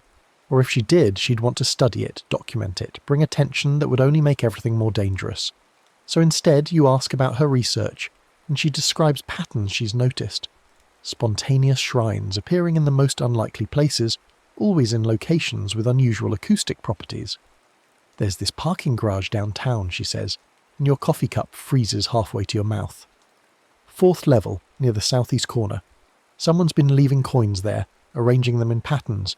I've been photographing the arrangements. They're surprisingly sophisticated, almost like they're mapping something. She pulls out her phone, shows you images of coins laid out in triangular shapes that you recognise immediately. The serpent scales, the shadow pattern from the pyramid's balustrade. Your hands are shaking. That parking garage, that's one of your sites, a place where you completed the sequence during a moment of reckless experimentation. Someone has found it, sensed something there, started responding to the temple presence in the only way they know how, and the pattern they're creating, even without understanding its origin, mirrors the geometry that made it possible. The anthropologist notices your reaction. You okay? You look like you've seen a ghost. Just cold, you lie, setting down your cup.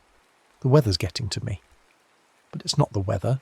It's the realization that the temple isn't content to remain passive, isn't satisfied with just colouring the acoustics of your city. It's calling to people, drawing them to the altered sites, teaching them the patterns through intuition and dream logic. You wonder how many others are experiencing what you experienced. The doubled vision, the flickering memories, the sense of being held in resonance.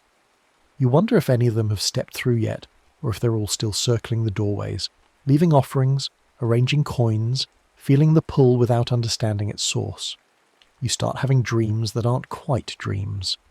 In them you walk through this plaza at Chichen Itza, but it's overlaid with your city, the pyramid rising where your office building stands, the ball court where the subway station should be, the cenote opening in the middle of an intersection. Other people walk through this doubled space, some in traditional dress with jade and feathers, others in modern clothes carrying smartphones and coffee cups. None of them seem surprised by the overlap. They navigate both geographies simultaneously, moving through time like it's just another kind of space. In one dream you see the child who laughed at your claps during the eclipse ceremony. She's older now, maybe 14, and she's teaching someone else the pattern, a friend, another girl about her age. They're standing in your altered parking structure, and the older girl is explaining how to space the claps, how to listen for the temple's response. "My grandmother taught me," she says in the dream, "though you know that's impossible because you were the one who brought the pattern back. You were the first." But in dream logic it makes perfect sense. The knowledge has its own lineage now, passed down through whatever channels the sacred uses when it decides to propagate. You wake from these dreams with your chest tight, the silent drumline pulsing beneath your ribs. Sometimes you find yourself tapping the pattern unconsciously, on your desk at work, on the steering wheel of your car, on the edge of your dinner plate. Your hands remember the sequence more perfectly than your mind does, and they want to execute it to complete it, to open more doors. Spring arrives with thunderstorms that remind you of the plaza. You're caught in one while walking home, rain soaking through your jacket, and without thinking you detour to the nearest of your altered sites, the underpass that pings with crystalline precision. You stand there dripping, listening to the rain hammer on concrete above, and you realise that the acoustics have evolved. The temple sounds are richer now, more layered, as if they've had time to settle into the modern materials, to learn how to speak through rebar and aggregate instead of limestone blocks. You clap once, experimentally, and the response is extraordinary. A complex chord of chirps, harmonics you've never heard before, overtones that seem to come from multiple time periods simultaneously. The underpass is becoming a more sophisticated instrument, developing capabilities that the pyramid itself might not possess. You understand then that this isn't just transplantation, isn't just temple acoustics imposing themselves on modern spaces, it's hybridization. The two soundscapes are learning from each other, creating something new. A figure appears at the far end of the underpass, silhouetted against streetlights. You tense, expecting a confrontation, but as they walk closer, you recognize the anthropologist from the coffee shop. She's holding an umbrella, and her expression when she sees you is knowing, unsurprised, as if she's been waiting for this meeting. "You've been leaving the patterns," she says. Not a question. There's no point denying it. "I didn't leave them. I opened something and they appeared." She nods slowly, stepping closer. Rain drums on her umbrella, and in the space beneath it you can see her eyes are bright with fascination rather than fear. "I've been tracking them for months, 12 sites, all connected to you. I've seen you at each one, taking notes, testing the sounds. I didn't understand what you were doing until I started having the dreams." Your breath catches. The plaza, the overlap. The plaza, she confirms. And the serpent and the rain and the feeling of being, she struggles for words, played like an instrument, like the whole city is becoming an instrument and we're the notes being sounded. She looks around the underpass, at the rain-slicked walls, listening to the complex harmonics still echoing from your clap. What did you do? What did you open? So you tell her. Standing in the underpass with rain providing percussion, you describe the eclipse at Chichen Itza, the 7-beat sequence, the shadow serpent linking head to tail. You explain the cost, the rewritten echoes, the acoustic landmarks erased and replaced. You describe stepping through the serpent's mouth, falling through warm darkness, landing in your ordinary stairwell transformed. You show her the pattern, tapping it out on your chest, the silent rhythm you've been carrying for months. She listens without interrupting, and when you finish, she's quiet for a long time, processing. Finally, she says, "You're worried about what you've started, about who might follow." Teenagers almost stepped through one of the doorways last winter. They didn't know what they were doing, just stumbled onto the rhythm by accident. What happens to them if they cross over unprepared? Maybe nothing, she says thoughtfully. Maybe the temple knows the difference between intentional contact and accident. Or maybe, she pauses, choosing words carefully, maybe it's time to stop thinking of this as something you did wrong and start thinking of it as something you discovered. A phenomenon that was always there, waiting for the right conditions to become visible. You want to believe her, but the weight of responsibility sits heavy on your chest, pressing down with the same insistence as the silent drum line. Every time someone crosses, they rewrite another echo. Eventually the whole city could be transformed, unrecognizable. Or, she counters, eventually the city becomes a living bridge between times, a place where past and present aren't separate but overlapping. Maybe that's not a disaster. Maybe that's an evolution. The conversation stays with you through the following weeks as spring deepens into summer. You meet with the anthropologist regularly now, sharing observations, comparing notes on the altered sites. She started documenting everything properly, not for publication, she assures you, but for understanding. She brings other people into the conversation, carefully chosen, a sound engineer who specialises in architectural acoustics, a physicist interested in temporal mechanics, a musician who's been incorporating the temple sounds into his compositions without knowing their source. They form a loose collective, these people drawn to your accidentally sacred spaces. They don't try to exploit the phenomenon or draw public attention to it. Instead, they treat the sites with respect, almost reverence, visiting them regularly to monitor changes, leaving their own small offerings, learning to hear the layers of sound that indicate when the doorways might be close to forming, and slowly, carefully, a few of them start to attempt the crossing. The musician goes first, on a night when storms roll through with lightning that feels properly ceremonial. You guide him through the 7-beat sequence at one of the more stable sites, helping him understand the rhythm, the breathing, the way to listen for the pyramid's response in concrete and steel. When the doorway forms, you stand beside him at its threshold, and together you watch him step through, watch him dissolve into warm shadow and torch smoke. He's gone for what feels like hours, but measures as minutes on your watch.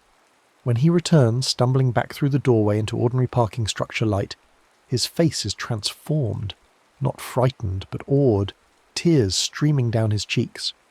"I heard it," he keeps saying. "The drums, the actual drums, and the rain on those stones. It's not like rain here, it's..." He can't finish, overcome, and you understand perfectly because you've been carrying those sensations in your body since the eclipse. The sound engineer goes next, then the physicist. Each crossing rewrites another echo somewhere in the city, adds another layer to the hybridized acoustics. But it doesn't feel like loss anymore, doesn't feel like damage. It feels like the city is developing a richer vocabulary, learning to speak in multiple temporal dialects simultaneously. Your coffee shop begins to carry temple harmonics. A public library starts to ping with limestone precision. A hospital waiting room develops a chirp that sounds like comfort in stone. People notice these changes, but they interpret them generously, attributing them to renovations, new construction materials, improved acoustic design. The city's soundscape is evolving, they say, becoming more interesting, more alive. No one suspects that what they're hearing is the voice of an ancient pyramid teaching modern spaces how to sing. The next story is about to begin. Please relax and enjoy. The rain comes warm, hissing where it strikes the hot stone of the lantern room. You lean into the great bronze mirror, feeling its weight resist the crank even as your shoulders burn. The mirror is spider-cracked, a lattice of fractures spreading from a dark centre like frozen lightning, but it still catches the oil fire guttering in the copper brazier behind you. Each rotation throws a ragged beam across the harbour, a sick yellow finger of light that stutters where the cracks intersect. You wipe rain from your face and look out through the eastern opening. The storm has turned the Mediterranean into a churning slate, waves shouldering against the breakwater with rhythmic thunder that you feel through your feet. But it's what you see between the waves that stops your hand on the crank. In the rain-smeared distance, impossible flashes. A container crane, rust red against the storm, its lights blinking in sequence. The blue-white glare of sodium lamps along what should be empty rock. The clean concrete line of a modern breakwater extending past where the Hepta Stadium causeway ends. Your city, your time, bleeding through. A conch call rises from the harbour. Low, desperate, answered by another further out. Ships feeling their way towards safety as the storm drives them onto the shoals. You've been keeper of the Pharaohs for 3 years, and you know that sound. It's the sound of men who think they're about to die. "Keeper!" The shout comes from the stairwell, barely audible over the wind. Nessos bursts into the lantern room, his young face slick with rain and oil smoke. He's your assistant, 16 and wiry, always moving too fast. He presses something into your wet hands, a rolled papyrus, the vellum soft with moisture. "The sky letter," he gasps. "The old keeper's chart. You need to see." You unroll it with fumbling fingers. It's a star map, but not like the navigation charts you learned in school. This one shows constellations traced in thick black ink, but between the stars someone has drawn lines, patterns, angles. Notes crowd the margins in ancient Greek, the letters running together. You recognise a few words: persuade, see, mirror, home. What is this? Nessos grabs your shoulder, turns you toward the eastern opening. When you sweep the beam, watch. When it crosses the bear, the water. You're already cranking the mirror faster now. The beam swings across the harbour mouth, illuminating rain and spray. It touches the horizon, and you see it. The water goes glass still for a single breath. The modern skyline sharpens. You can read the letters on a billboard, in English, advertising something you can't make out before the beam passes and the storm rushes back. "The keepers have been doing this for generations," Nessos says, his voice pitched high with excitement or fear. "Tracing patterns to calm the sea, to call ships home. But the mirror, it cracked during the last omen, and now it's doing something else," you finish. Your hands are shaking. You look down at the chart, at the constellation traced in the centre. Orion. Your home constellation. The one your father taught you to find on clear nights from your balcony. 3,000 years and a lifetime away.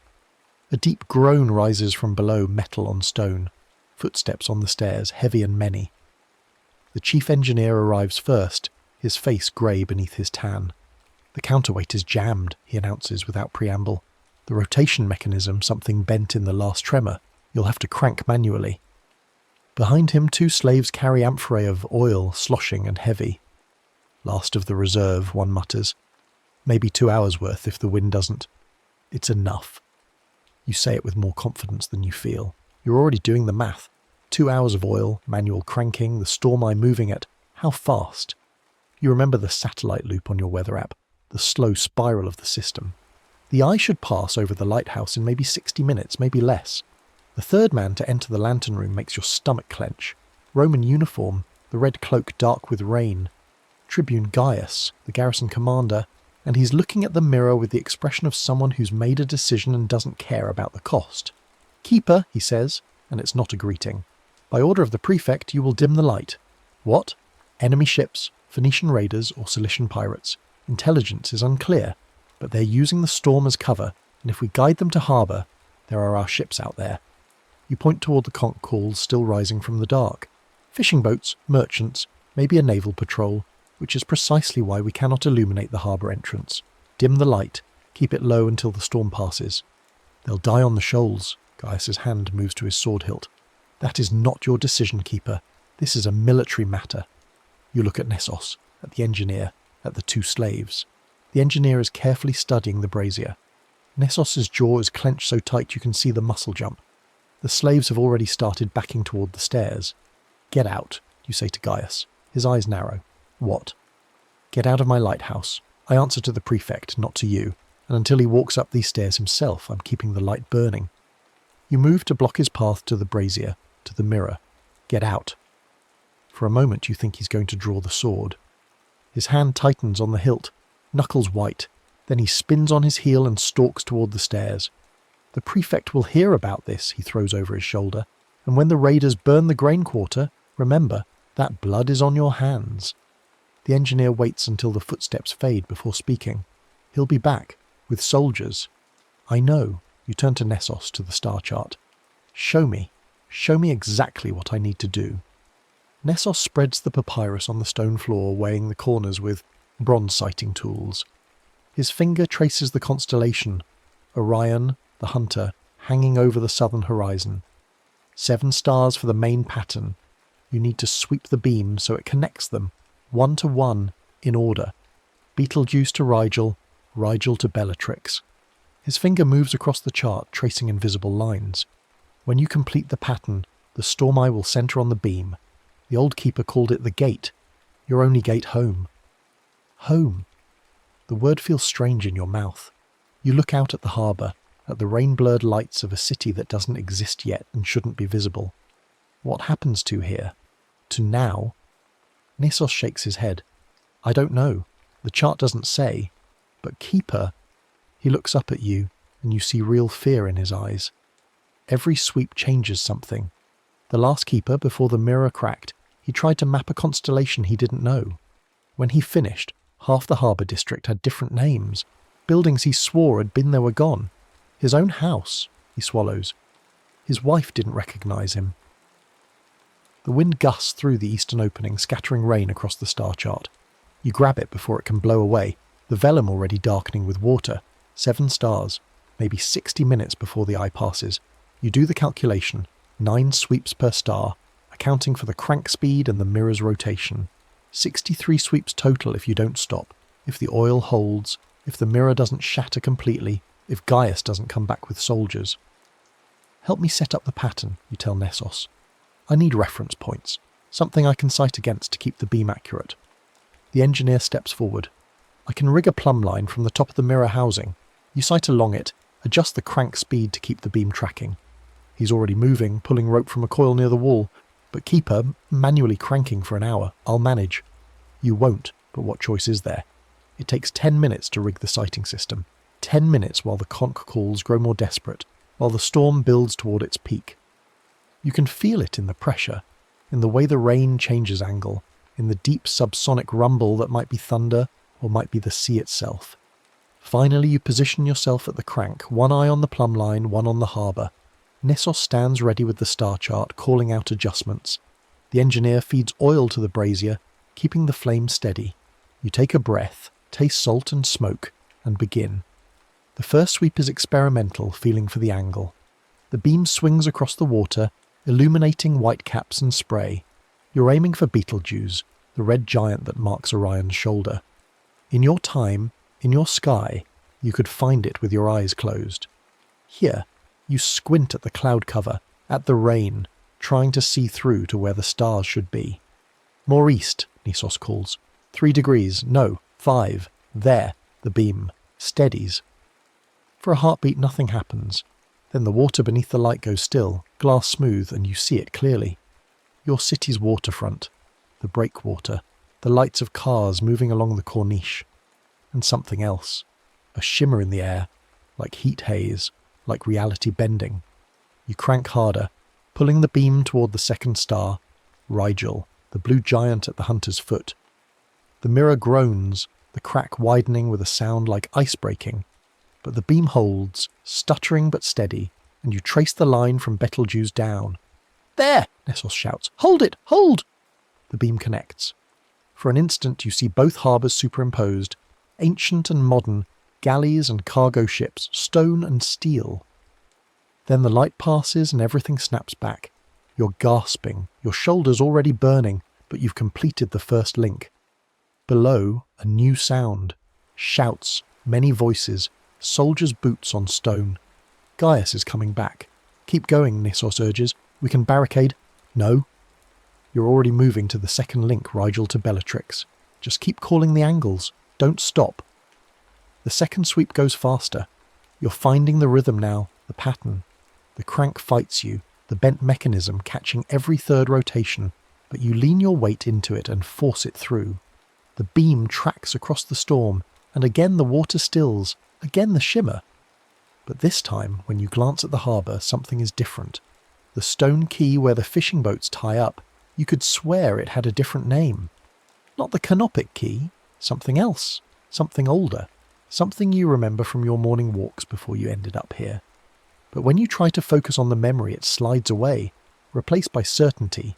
It's always been the canopic quay. Always. Keeper, Nessos grabs your arm. Your phone. Look.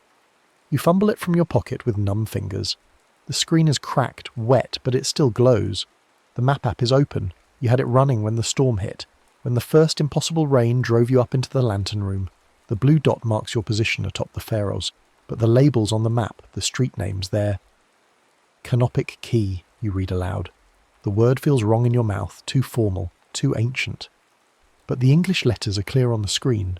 You're certain, absolutely certain, that 5 minutes ago it said something else, but you can't remember what. It's starting, Nissos whispers. Each sweep is rewriting the names, making them match. Match what? Here, now, this time. He points at the harbour, at the ancient city spread below the lighthouse. You're stitching the two together. Every connection you make, the names bleed through. Thunder drowns out whatever he says next. You pocket the phone and grab the crank, fighting through the fear. Third link, Bellatrix to Scythe. Your shoulders scream, but you pull harder, watching the plumb line, listening to Nissos call the angles. The beam swings wide, catches a ship, a trireme, oars flashing in the light, and you see the crew cheering, pointing up at the Pharos. You just saved those lives. But what are you doing to your own? The door at the base of the stairs crashes open. Boots on stone coming up fast. Gaius didn't waste time. How many soldiers? You ask the engineer. He glances down the stairwell. 10, maybe more. Keeper, they'll help me move the beam cart. It's a heavy wooden frame used for transporting replacement mirrors. You and the engineer muscle it across the floor, wedging it against the door to the lantern room. It won't hold long, but it might buy minutes. You're back at the crank before the first soldier hits the barricade. The door shudders but holds. You start the fourth sweep, Scythe to Alnitak, and the whole tower groans. Not from the soldiers, from something deeper, a vibration in the stone itself, as if the lighthouse is remembering something or trying to forget. Halfway through the sweep, the mirror catches a gust of wind and spins too fast. The beam whips across the harbour, touching stars at random, and the effect is immediate and terrifying. The water convulses, ancient and modern churning together. You see a container ship flicker into existence beside a Roman galley.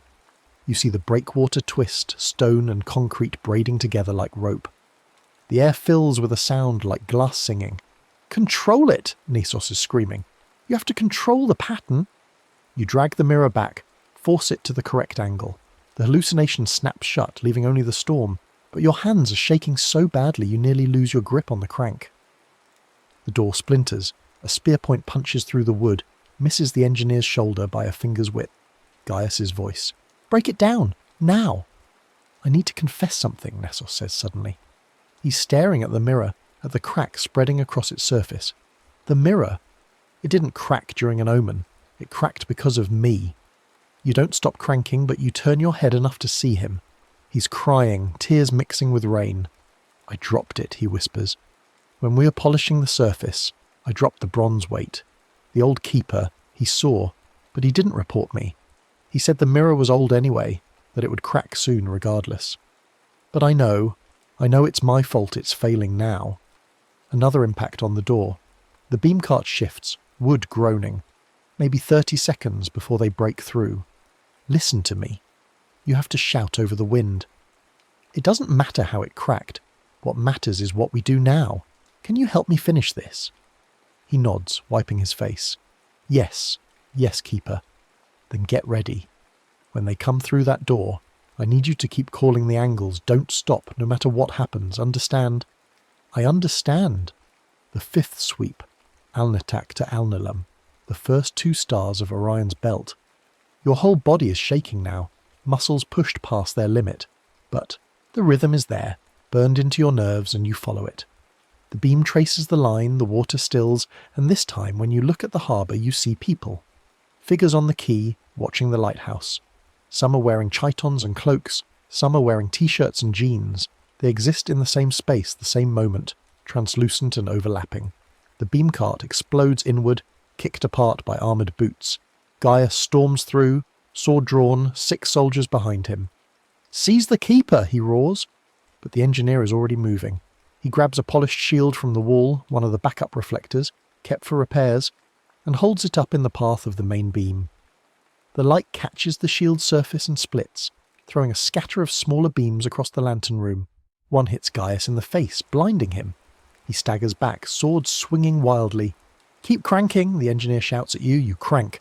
Alnilam to Mintaka, the last link in the belt.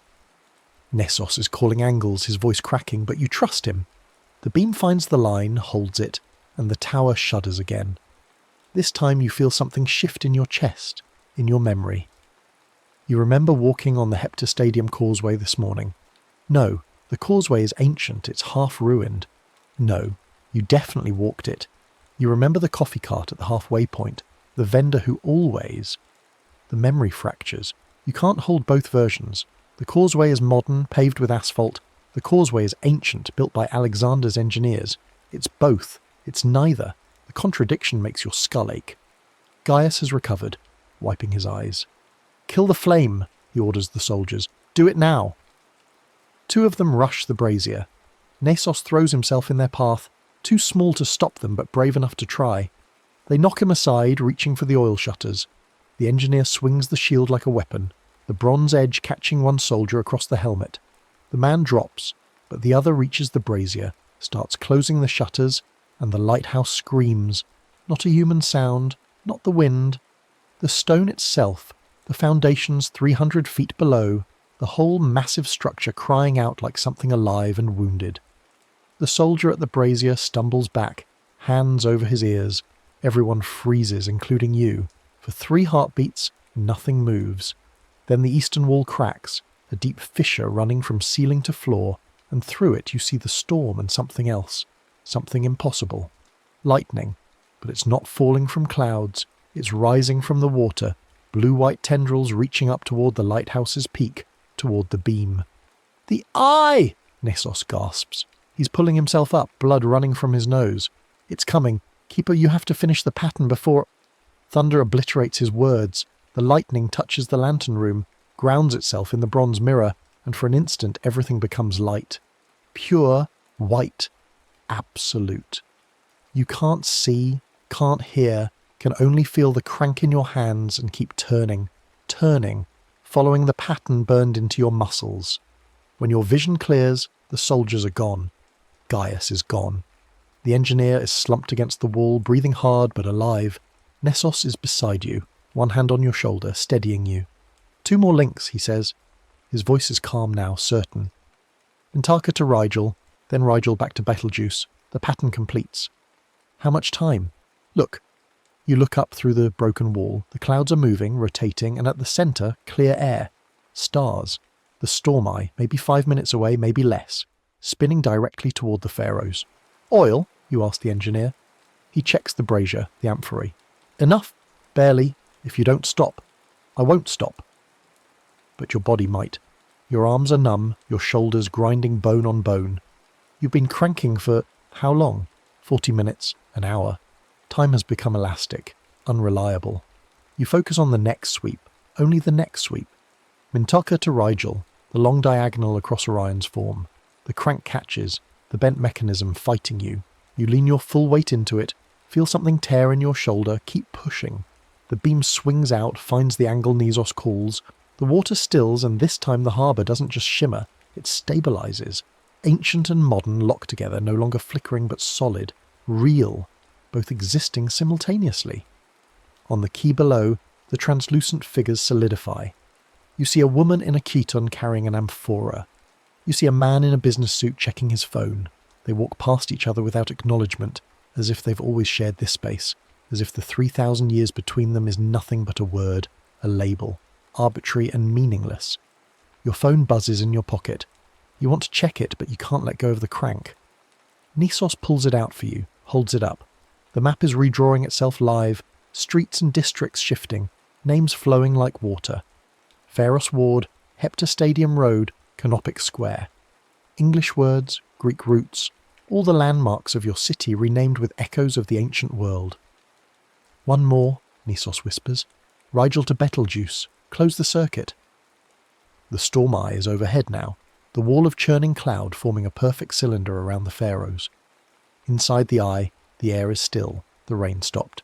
Stars blaze overhead, impossibly bright, and you can see Orion clearly. Not on a chart, not in your memory, but there, directly above, waiting. You start the final sweep. The crank screams, the mirrors crack, spreading with sounds like small caliber gunfire. But the beam holds, tracking from Rigel's blue fire toward Betelgeuse's red glow. The water below becomes glass, becomes mercury, becomes something that isn't water at all but a surface, a membrane between moments. Halfway through the sweep, the mirror seizes. The bent mechanism jams completely. Metal, grinding on stone. You pull harder, throwing all your remaining strength into it, but it won't move. The shutter, Nessos says, we can manually adjust. No. The engineer pushes past him, grabs the crank beside you. Together, on 3. You count. On 3, you both pull. The crank shifts an inch, 2 inches. The beam continues its arc, agonizingly slow, creeping toward Betelgeuse. You can see the star clearly now, a red giant burning at the hunter's shoulder, and the beam is almost there. Almost. Gaius appears in the stairwell. His face is bruised, bleeding, insane with rage. He's holding a torch, pulling it from one of the wall sconces. If I can't control the light, he screams, then no one will. He throws the torch toward the oil amphorae. Everything becomes slow. You see the torch tumbling through the air, flames streaming. You see Nisos diving toward it, too far away. You see the engineer letting go of the crank, reaching for a wet cloth on the floor. You see the amphora full of oil, waiting. And you see the beam, inches from Betelgeuse, from completing the pattern. You let go of the crank with one hand, grab a bronze sighting tool from the floor and throw it. The tool hits the torch mid-flight, knocks it toward the eastern opening. The torch tumbles through the broken wall, falls into the night, disappears. Gaius howls and charges. The engineer swings the wet cloth like a whip, catches him across the face. He stumbles, trips over the broken beam cart, goes down hard. You're back on the crank with both hands, pulling with everything left. The engineer rejoins you. The mirror groans, surrenders, begins to move again. The beam tracks the final inches, touches Betelgeuse, and the pattern completes. The world cracks open. Not metaphorically. The air splits, a vertical seam appearing in the centre of the lantern room, and through it you see water. Not harbour water, storm-tossed and grey. Moonlit water, calm and silver, leading away into distance. The seam is narrow, maybe 3 feet wide, but it extends from floor to ceiling, and when you look into it you see your city, your real city, your time waiting on the far side. Go! Nisos is pushing you toward the opening. The eye is passing. You only have seconds. Come with me. You grab his arm. Both of you, all of us. But the engineer shakes his head. This is your gatekeeper, shaped by your constellation, your stars. We don't belong there. Nessos. The boy smiles and he looks older suddenly, wiser. I'll be fine. I've always been fine. This is my time. He presses something into your hand, the star chart rolled tight, in case you need to find your way back. The tower shudders. The seam is already narrowing, the storm eye moving past. You can hear the wind building again outside, the rain returning.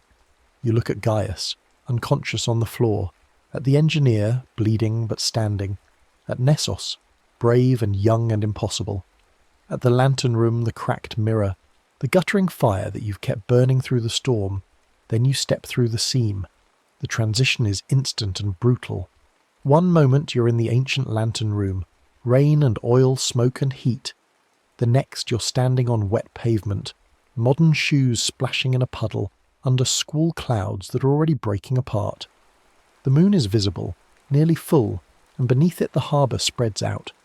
Your harbour, with its breakwater and shipping lanes and the lights of buildings rising up the slopes, but different. The signs are different. You walk forward on shaking legs, following the waterfront toward where your apartment should be. The streets are familiar, the layout unchanged, but every sign you pass makes you stumble. Pharos Ward, where it should say El Anfushi. Hepta Stadium Road, where it should say El Corniche. Canopic Square, where the name has always been something else, something you can't quite remember. Your phone buzzes. A news notification. Municipal authorities confused by sudden appearance of alternate street names.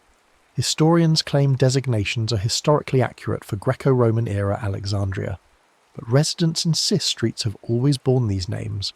Investigation ongoing. You reach into your pocket, find the bronze shard you didn't realise you'd grabbed. A piece of the mirror still warm, edges sharp, and the star chart, dry despite everything, its vellum soft beneath your fingers. Your building is where it should be, but the address plaque has been replaced. Instead of a number, it bears an inscription in Greek. Pharos, home. Inside, your apartment is unchanged. Your furniture, your books, your coffee maker on the counter still half full from this morning. Or was it 3,000 years ago? The temporal headache makes you sit down hard on the couch. You pull out your phone, try to ground yourself. Social media is full of people discussing the street names, posting pictures of the new signs. Some people swear the names just appeared overnight. Others are certain they've always been there, that this is how Alexandria has always been labelled, that the old names were never real. You scroll through your own photos looking for evidence. There, a picture from last month, a selfie on the waterfront, and in the background you can just make out a street sign. You zoom in. The letters are blurred, but you can read enough. El Anfushi. Except when you blink, look again, the same sign says Pharos Ward. Both are real. Both have always been real. The city remembers both.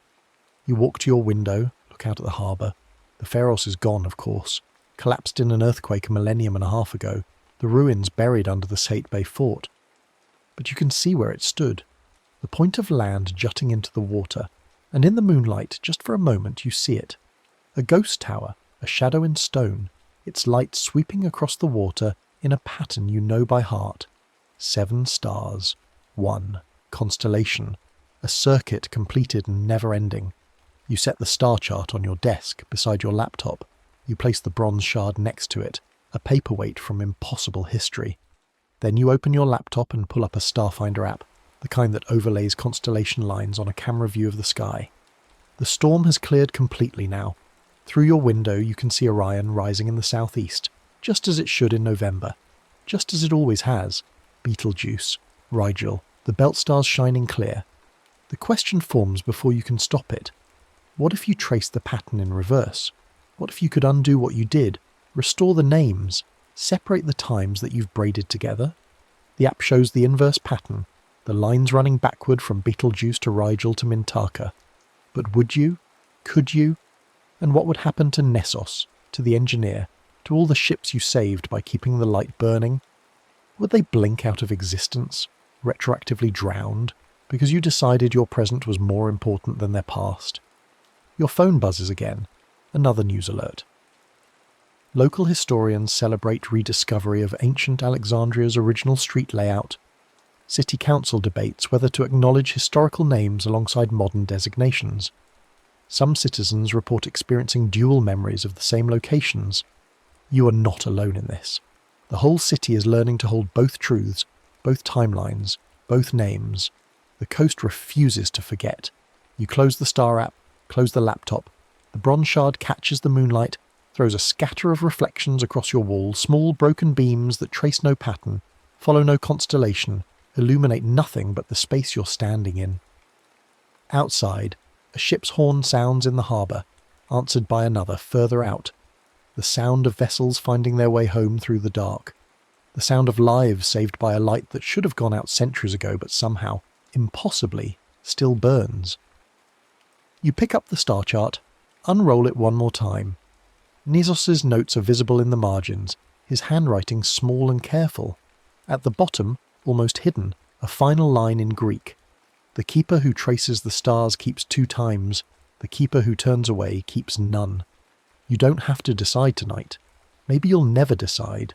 Maybe the question isn't whether to restore what was or preserve what is, but how to live in a city that remembers everything, that refuses the clean amnesia of history, that insists on holding all its names at once.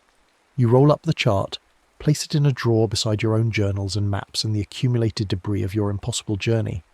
Then you go to the kitchen, pour the old coffee down the sink and start a fresh pot. The smell is ordinary, grounding, real. Through the window, the lights of Alexandria, ancient and modern, renamed and remembering, shimmer in the harbour haze.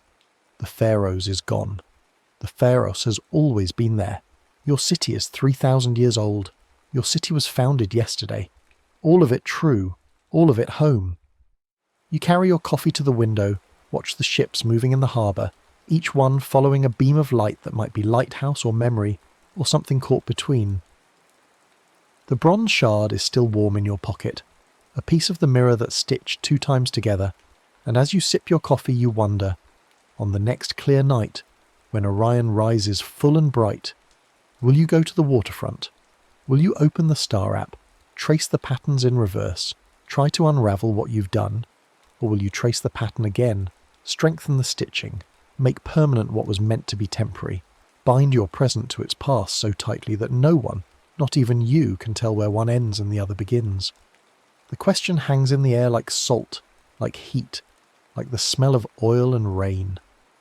Outside, the harbour keeps its secrets, the coast keeps its names, and somewhere in the space between moments, in the membrane between was and is, a young assistant named Nessos tends a light that will never go out, calling ships home through storms that haven't happened yet and have never stopped happening. You touch the window glass, leave a fingerprint on the cool surface. In the morning you'll go to the waterfront, you decide. You'll walk the renamed streets, read the new signs, let your mind hold both versions without choosing. You'll carry the star chart and the bronze shard. You'll remember the weight of the crank, the heat of the fire, the sound of Nessos calling angles while the storm tried to tear the world apart. And if you see the ghost of a lighthouse on the point, if you see its beams sweeping the harbour in a pattern that shouldn't exist, you'll know. Some things, once joined, can't be separated. Some lights, once kindled, burn forever. Some coasts remember everything, refuse to forget, and hold their names like tides, always moving, always returning, always both. The coffee is good, the night is quiet, the harbour is home, and high above, invisible in daylight but always present, Orion the hunter keeps his watch, his stars patient and eternal, waiting for the next keeper to trace the pattern, complete the circuit, find their way through the gate that opens only when the storm's eye centres on the beam and the mirror cracks and the impossible becomes, for one perfect moment, the only truth that matters. You finish the coffee as dawn starts to break. Pale grey light spreading across the water. You haven't slept. Every time you closed your eyes you saw the lantern room, the cracked mirror, Nessos's face as he pushed you toward the seam. The bronze shard in your pocket has finally cooled, but you keep touching it anyway, confirming its reality, its weight. Your phone rings. The sound is so normal, so mundane that you almost laugh. It's your colleague from the university, Dr. Yara Mansour, her voice bright with excitement, even at 6 in the morning. Have you seen the news? The street signs? Someone's claiming it's a mass hallucination, but I've been through the municipal archives all night and... She stops. Are you okay? You sound strange. I'm fine. The lie comes automatically. Just didn't sleep much. The storm? What storm? It's been clear all night. You look out at the harbour, at the breakwater still wet from waves, at the scatter of palm fronds on the street below. Evidence of the storm is everywhere. Except, according to Yara, there was no storm. You feel the headache building again, the temporal dissonance pressing against your skull. Never mind, you say. I'll meet you at the university. Give me an hour. You shower, trying to wash away the smell of oil smoke that probably isn't there, dress in clean clothes that feel wrong after the weight of wet linen. The bronze shard goes into your jacket pocket, the star chart you leave on the desk, but you take a photo of it first, just in case. The walk to campus takes you along the waterfront. In the growing light you can see the new signs clearly, brass plaques mounted beside the modern street signs, inscribed with Greek letters and their English translations, Pharos Ward, Hepta Stadium Road, Canopic Square. But it's the people's reactions that make you slow down, watching. A woman in a business suit stands in front of a sign, her face confused. She pulls out her phone, takes a picture, then checks something, a map app maybe, or old photos. Her lips move, sounding out the Greek letters. Then she shakes her head and keeps walking, and you see the moment the confusion smooths away, replaced by certainty. Of course, the street is called Pharos Ward. It's always been called that. An old man sits on a bench staring at the harbour. As you pass, he says, without looking at you, "I remember when this was El Anfushi, my grandfather's shop." He stops, frowns. "No, Pharos Ward. The shop was on Pharos Ward." But his hands are shaking and you see him grip the bench as if the ground might dissolve beneath him. You want to stop to tell him he's not crazy, that both memories are real. But what good would that do? What could you say that wouldn't make it worse? The university is in chaos. Students cluster in the courtyards, comparing photos on their phones. Faculty members argue in the hallways. You find Yara in her office, surrounded by open books and rolled maps, her grey hair escaping its usual neat bun. "Look at this." She shoves a map toward you, an 18th century survey of Alexandria, the kind used by Napoleon's expedition. The street layout matches exactly with what's appearing on the signs, but here, she pulls up a modern map on her laptop. The modern names are still in the digital databases. Both sets of names exist, but people can only remember one at a time, depending on, I don't know what it depends on. Context? Focus? It's like some kind of quantum observation effect applied to memory. You lean over the old map, tracing the familiar streets. The Hepta Stadium Causeway, the Pharos Peninsula, the Canopic Way running east-west through the ancient city.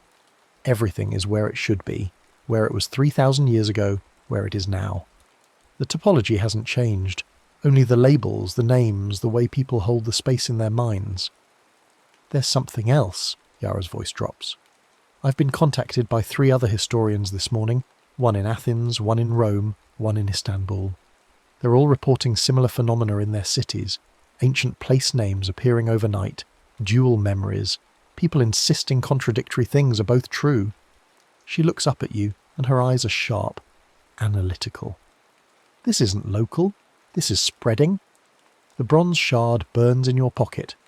You think about the beams sweeping across the harbour, stitching times together. You think about the pattern, 7 stars, 1 constellation, and wonder. What if other patterns exist?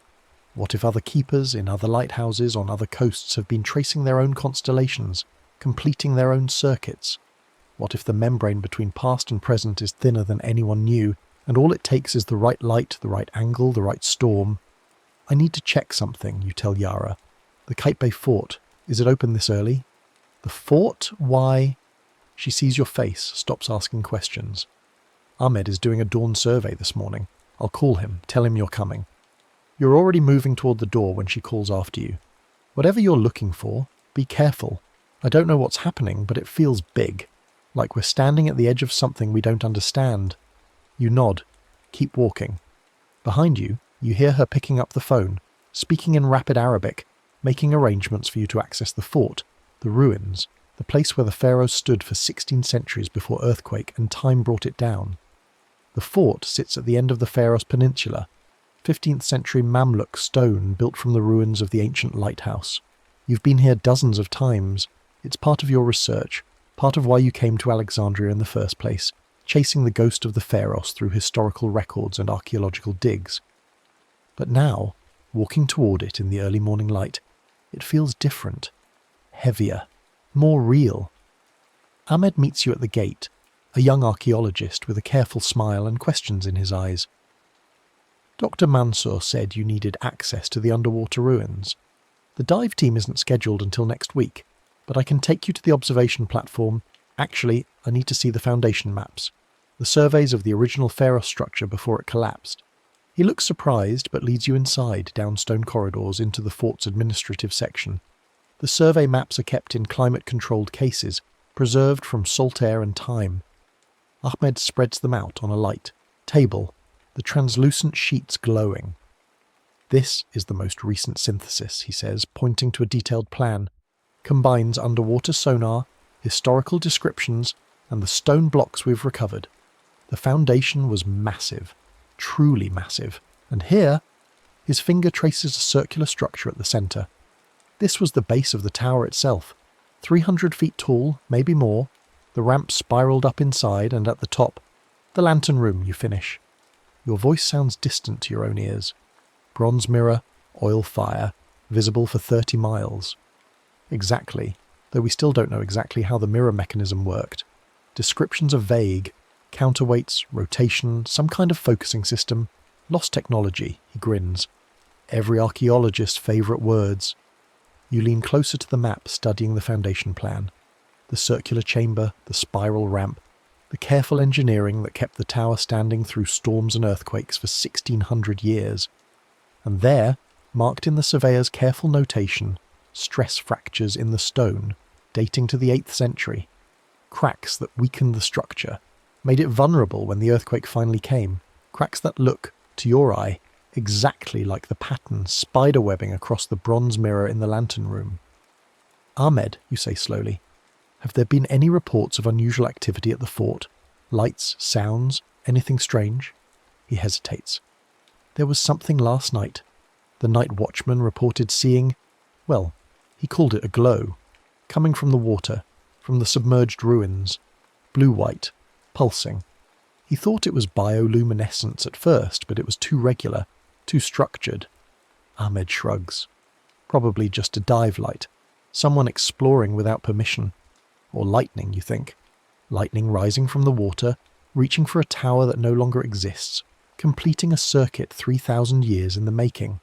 You spend another hour with the maps, photographing them, comparing them to the star chart image on your phone. The pattern is there if you know how to look for it. The foundation structure, the way the stones were laid, the careful geometry, it all echoes something celestial, something planned. The Pharaoh's wasn't just a lighthouse. It was a marker, an anchor point, a place where the boundaries between times could be deliberately thinned. When you emerge from the fort, the sun is fully up, the harbour busy with morning traffic. You stand at the point where the Pharaohs once stood, looking down into the clear water at the massive stone blocks visible below. Tourist boats are already arriving, their guides reciting the history. Built by Sostratus, dedicated to the saviour gods, one of the 7 wonders, destroyed by earthquake, gone forever. Except it's not gone. You stood in it. You cranked its mirror, kept its fire burning, saved lives by its light. It exists somewhere, in some layer of time that's been pressed against your present, like pages in a book. Your phone buzzes. A text from an unknown number. You need to see this. Coffee shop on Hepta Stadium Road, corner of Canopic, now. No signature, no explanation. You should ignore it, should go back to the university, should talk to Yara about what you found in the foundation maps. But something in the message, the use of the new street names, the urgency, makes you change direction. The coffee shop is small, tucked between a pharmacy and a bookstore. You almost miss it because the sign above the door is in Greek letters, Cafeneo, coffee house. But the interior is modern, espresso machines, Wi-Fi passwords on chalkboards, students with laptops. The cognitive dissonance makes your head throb. A woman sits alone at a corner table. She's maybe 60, white hair cut short, wearing practical clothes that might have been fashionable 20 years ago. She sees you enter, raises a hand, and you recognise her, or think you do. Something about her face, her posture, triggers a memory that feels borrowed, impossible. Sit, she says when you reach the table. Her accent is strange, Greek underneath Arabic, underneath something else, layers of language stacked like sediment. You have questions, I have some answers, not all but some. Who are you? My name is Thalia. I was a keeper, like you. Not of the Pharaohs. I worked the lighthouse at Rhodes, the one that stood before the Colossus fell. I traced my pattern 40 years ago in 1985, during a hurricane that history says never reached the island. She smiles, thin and sad. But it did reach. I know it did. I remember. Your hand finds the bronze shard in your pocket. How did you know about me? Because the patterns are spreading. Every keeper who completes a circuit creates a ripple, a disturbance in the membrane. Others of us, there aren't many but there are some, we can feel it. A new joining, a new stitch in the fabric. She pushes a worn notebook across the table. This is what I know. what we've learned over the years. You open the notebook. The pages are filled with handwriting in multiple languages: Greek, Arabic, Latin, English, others you don't recognize, maps, star charts, diagrams of lighthouse structures, and names. Dozens of names, each with a date and location. We call ourselves the keepers of the membrane, Thalia says, those who stood at the boundary and made the crossing. Each of us changed our cities, our coasts, our timelines. Each of us lives now in places that remember more than one history. Why? The question comes out harsh, desperate. Why does this happen? Why can a lighthouse, a mirror, a pattern of stars, why can that change reality? Thalia leans back, her eyes distant. The ancient builders knew things we've forgotten. They understood that light is memory made visible, that attention shapes reality, that the boundaries between times are not walls but membranes, thin, permeable, waiting to be crossed. They built the lighthouses as transit points, as places where keepers could guide not just ships but moments, navigating between what was and what is. But the cost. You think of the renamed streets, the dual memories, the old man on the bench gripping tight to keep from falling through reality. People are confused, lost. Some of them can't reconcile the contradictions. Yes, Thalia's voice is hard now. That's the price. Every joining creates instability, cognitive dissonance, people caught between versions of their own lives. It fades eventually. The new names become normal, the old names become dreams, and most people forget there was ever a contradiction. She taps the notebook. But some don't forget. Some of us remember both, hold both, live between. You flip through the notebook, reading the entries. A keeper in Istanbul, 1995. Pattern traced during an eclipse. A keeper in Lisbon, 2003. Pattern traced during an earthquake. A keeper in Boston, 2011. Pattern traced during a nor'easter. Each one completed a constellation circuit. Each one stitched their present to their past. Each one left their city changed, remembering, renamed, rebuilt in the image of what it once was. What happens if we stop, you ask? If we refuse to trace the patterns, refuse to complete the circuits? Thalia's face hardens. Then the lighthouses stay dark. The ships founder. The lives that would have been saved are lost, and the past stays past, safely distant, unable to inform or complicate the present. She leans forward. Is that what you want? Clean amnesia? A world that forgets its own foundations? I want people to stop being confused. I want the old man on the bench to remember his grandfather's shop without feeling like he's losing his mind. Then teach him to hold both. Thalia's voice is fierce now. Teach everyone to hold both.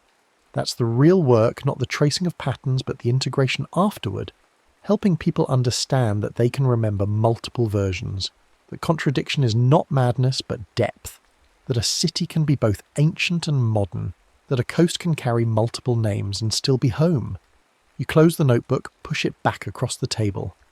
I don't know if I can do that. You already are. By being here, by holding your memories of the Pharos alongside your memories of your apartment, your university, your morning coffee, you're living proof that the human mind is flexible enough, vast enough, to contain multitudes. She stands, picks up the notebook.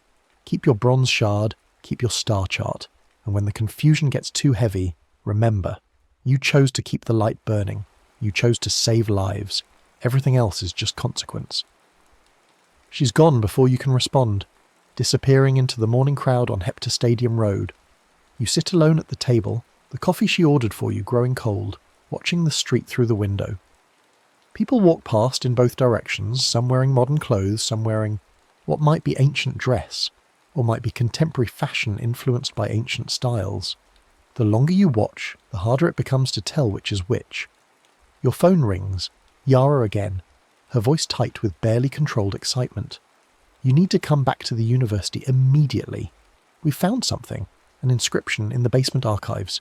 It mentions the pharaohs, the mirror, and a keeper who traced patterns to guide ships through impossible storms. It's dated to 48 BCE, and it uses your name, in an inscription from 48 BCE. I'm coming, you say, already moving toward the door. The walk back to campus is a blur. Your mind is racing, trying to process what Thalia said, what the inscription might mean. what it says about causality and time and the strange loop you're caught in. If your name appears in an ancient inscription, does that mean you were always destined to complete the pattern? Or does the pattern's completion reach backward, rewriting history to include you? Yara meets you at the archive entrance, practically vibrating with energy. It's in the Ptolemaic collection, texts rescued from the old library before it burned. We've had them for years, but they're so damaged, so fragmentary. We've only translated about 30%. She leads you downstairs, through security doors, into the climate-controlled vault where Alexandria's rescued history lives in acid-free boxes and carefully regulated air. The inscription is on a piece of limestone, the stone itself cracked and water-stained. But the Greek letters are still legible, carved deep. Yara has already set up a translation on her laptop, the ancient and modern texts side by side. You read, "In the 3rd year of Queen Cleopatra, when the great storm came from Libya, and ships were lost in darkness, the keeper whose name is, here your name appears, spelled phonetically in Greek letters, traced the pattern of the hunter and brought light to the harbour. Many lives were saved. The mirror was damaged, but the city remembers. The keeper returned through the gate of storms to their own time, and we who witnessed give thanks to the gods who sent them." The room spins. Yara catches your arm, her grip tight. "Are you okay? You look like you're going to pass out." "When was this inscription found?" Your voice sounds far away. 1982. It's been in the collection ever since. I remembered it this morning because of the storm language, the mirror reference. I thought it might be relevant to the street names phenomenon. She's studying your face. "But you already knew about this, didn't you? Or you were there?" You can't answer. The temporal loop is complete. You travelled back to 48 BCE, kept the light burning, saved ships, completed the pattern. The ancient Alexandrians witnessed your work and recorded it in stone. That stone was discovered in 1982, stored in archives, and this morning Yara remembered it and connected it to the street names that only appeared because you completed the pattern last night. The cause is the effect is the cause. "I need air," you managed to say. Yara follows you up the stairs, out into the courtyard. The morning has turned bright and hot, the Mediterranean sun burning away the last traces of storm, or the storm that maybe never happened, or the storm that happened 3,000 years ago, or all of these simultaneously. "Tell me," Yara says. She's not asking. "Tell me what happened." So you do. You tell her about the impossible rain, the warm hissing on hot stone, the cracked mirror and the oil fire. You tell her about Nisos and the engineer and Tribune Gaius. You tell her about the pattern, the sweeps, the way each connection renamed a piece of the harbour. You tell her about the storm eye, the vertical seam, the choice to step through or stay. When you finish, Yara is silent for a long time. Then she says, "Show me the bronze shard." You pull it from your pocket. In the sunlight it gleams, the surface still bearing traces of silver plating, the reflective coating that helped the mirror throw its beam. Yara takes it carefully, turns it over in her hands, studies the edges. "This is authentic," she says finally. "Ptolemaic-era bronze work, the alloy consistent with samples we've recovered from the lighthouse ruins. It shouldn't exist. We have no intact pieces of the mirror, only fragments too small to analyse." She hands it back to you. "But it does exist, which means your story is true, or true enough, or true in a way that our current understanding of causality can't accommodate. What do I do?" Yara sits on a bench, gestures for you to join her. "That depends on what you want. You could hide the shard, burn the star chart, pretend this never happened. Eventually your memories would fade, or you'd convince yourself it was a dream, a hallucination brought on by stress and studying too many ancient texts. She looks out at the campus, at the students moving between buildings. Or you could accept what happened, study it, learn from it, help others understand how to hold both timelines, both sets of memories, both truths." Thalia said something similar, that the real work is the integration. "Thalia?" Yara's head snaps up. "You met Thalia Anagnos, the lighthouse historian from Rhodes? You know her?" Everyone in lighthouse research knows of her, or knew of her. She disappeared in 1985 during a hurricane that supposedly never made landfall. Her papers were found in her office, scattered, unfinished. Some of her colleagues said she'd been obsessed with ancient navigation techniques, with the idea that lighthouses were more than just navigational aids. Yara's voice is careful now, measured. If you met her this morning, that means she succeeded. She completed her pattern, made her crossing, and has been living between times for 40 years. The implications settle over you like weight. Thalia didn't just complete a pattern. She's been doing the integration work, the teaching work, for 4 decades. And if she sought you out this morning, that means she sees something in what you did, some potential for connection, or collaboration, or continuation. There are others, you say, remembering the notebook. Keepers in other cities, other lighthouses, all of us tracing patterns, all of us stitching times together. Yara stands abruptly. Then we need to document this, properly, scientifically, before the memories fade or become unreliable. I want to record your testimony, map the correlations between the pattern you traced and the street names that appeared, analyse the inscription and the bronze shard. She stops herself, takes a breath. If you're willing. This is your experience, your story. I won't exploit it for research without your consent. You look at the bronze shard in your hand, at the way it catches the light and throws small reflections. You think about Nissos, calling angles through the storm. You think about the old man on the bench, gripping tight to keep from falling through reality. You think about all the people in Alexandria and Athens and Rome and Istanbul who woke up this morning to find their cities renamed, their memories doubled, their certainties undermined. Yes, you say. Yes, we should document it. We should understand it. And then we should figure out how to help people live with it. The next week blurs into a routine of interviews and analysis. Yara records your testimony in exhaustive detail, asking you to describe every moment from the first warm rain to the step through the seam.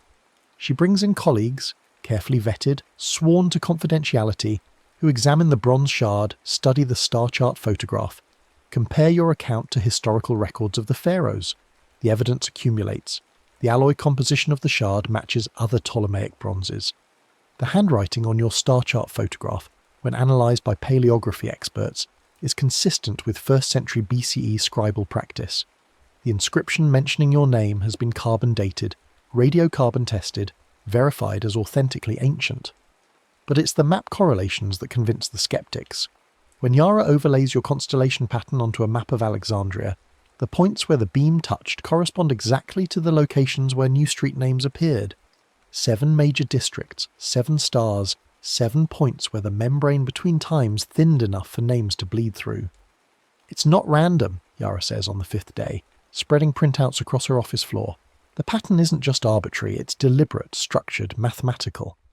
The ancient builders knew exactly what they were doing. They encoded the constellation into the city's geometry, so that anyone who traced the pattern from the lighthouse would reconnect Alexandria to its founding moment, its original names, its first identity. You kneel beside her, studying the maps. But why? Why design a system that lets future keepers rewrite the present? Not rewrite. Remember! Yara taps one of the printouts.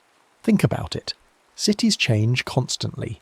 Names shift, borders move, populations turn over. Within a few generations, the original identity of a place can be completely lost.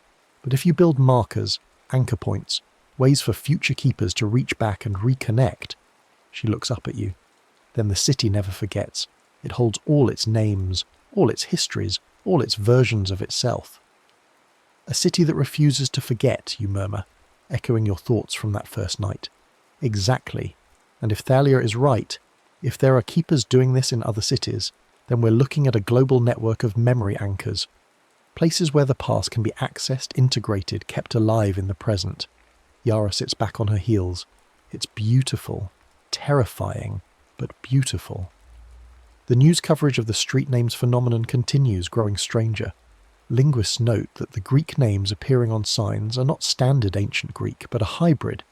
Classical vocabulary with modern syntax, as if the language itself is being forced to bridge the temporal gap. Psychologists report an uptick in patients describing dual memories, people convinced they remember 2 versions of the same event, 2 names for the same place, 2 histories that can't both be true but somehow are. Most people adapt within days. The human mind is resilient, flexible, eager to create coherent narratives even from contradictory data. The old names fade into dreams or are reframed as what we used to call it before we learned the historical names. The new names become normal, crisis averted, or at least absorbed. But some people don't adapt. Some people come to the university, to Yara's office, seeking answers. An elderly woman who swears her grandmother told her stories about the pharaohs, about a keeper who appeared during a storm and saved ships with impossible light. A young man who found a bronze fragment on the beach and felt it burn in his hand, felt it calling to something. A child who draws pictures of lighthouses that haven't existed for millennia, tracing beam patterns that match your constellation exactly. You meet with them, carefully, one at a time. You don't tell them everything, that would be too much, too fast. But you acknowledge their memories, validate their experiences, teach them what Thalia taught you.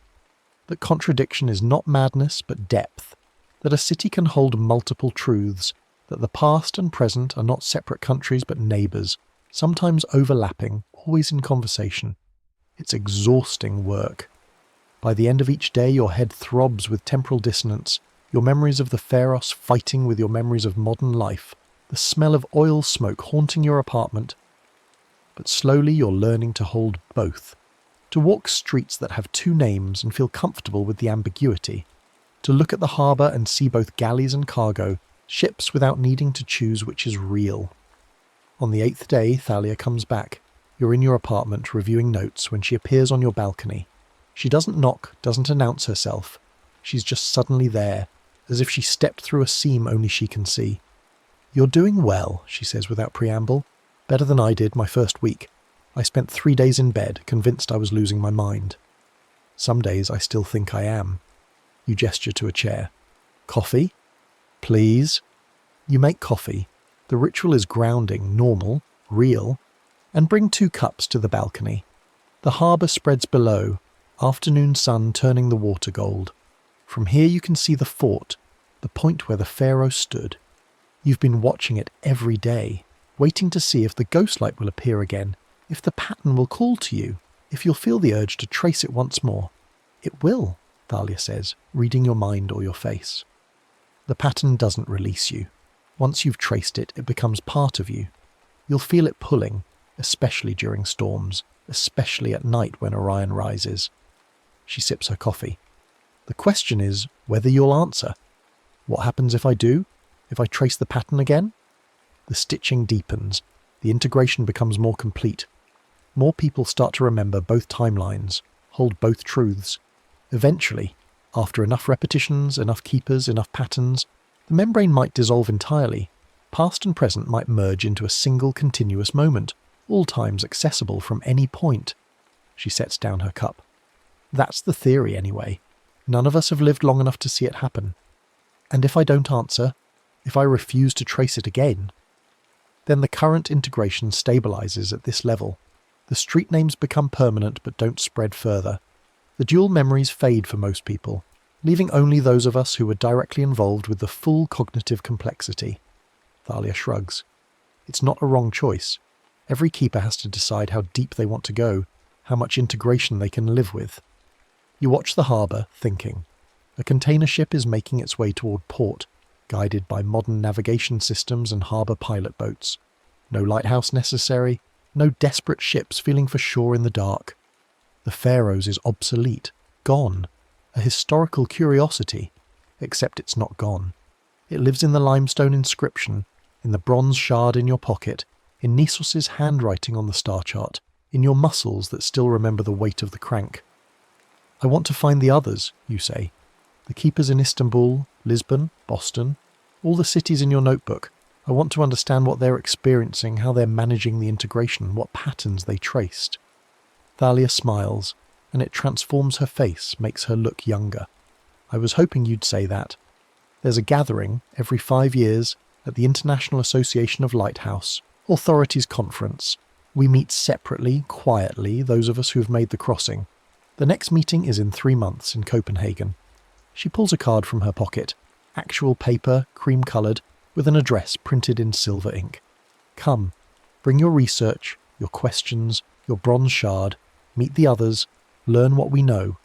You take the card, feel its weight, its reality. 3 months. Enough time to finish documenting your experience, to help more people integrate their dual memories, to prepare questions for those who've lived between times longer than you have.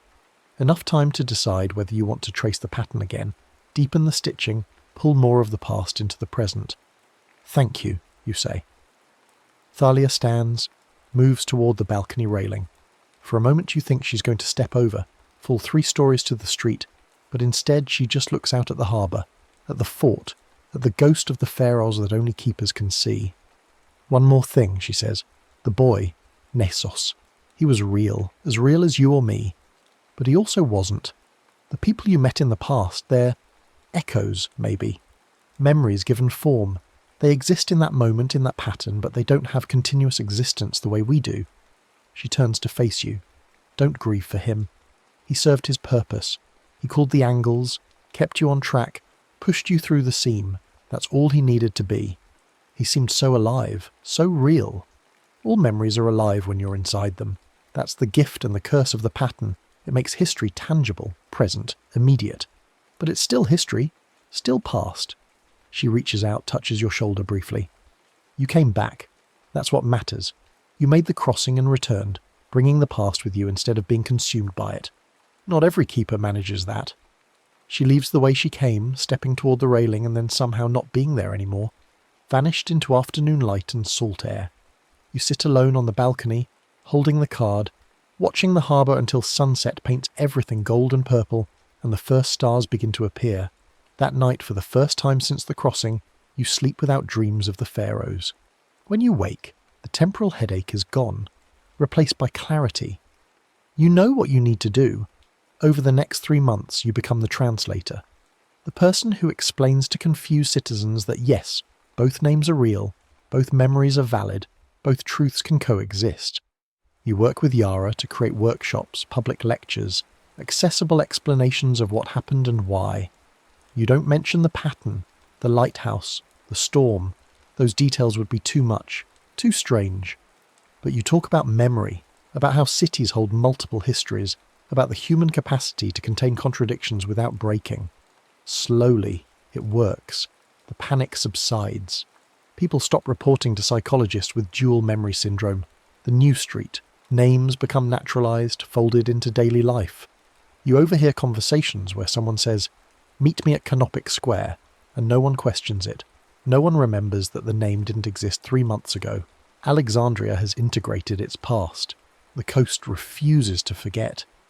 You book your flight to Copenhagen on a clear night in early autumn. Orion is rising in the east, brilliant and familiar, and as you watch through your apartment window you feel it. The pull, the pattern, the constellation calling. Not urgent, not demanding, just present. A reminder that the gate is always there, waiting, that you could trace the pattern again if you chose, deepen the stitching, bring more of the past forward. But not tonight. Tonight you have work to do in the present, questions to ask, keepers to meet, patterns to understand. The bronze shard stays in your pocket, warm and real. The star chart stays in your drawer, preserved between sheets of acid-free paper. And the memory of Nessos calling angles through the storm stays in your mind, neither forgotten nor pursued, held in the space between was and is where all keepers learn to live. Below your window, the harbour glitters with reflected light. No lighthouse sweeps its beam across the water. The Pharaohs is gone, has been gone for 1,500 years, will always be gone. Except it's not. It's there, in the memorial plaque on the fort, in the tourist guidebooks, in Yara's research files and the limestone inscription and the bronze shard you carry, in the renamed streets and the dual memories and the way Alexandria now holds both its ancient and modern identities without choosing between them. The coast refuses to forget, and so do you. The next story is about to begin. Please relax and enjoy.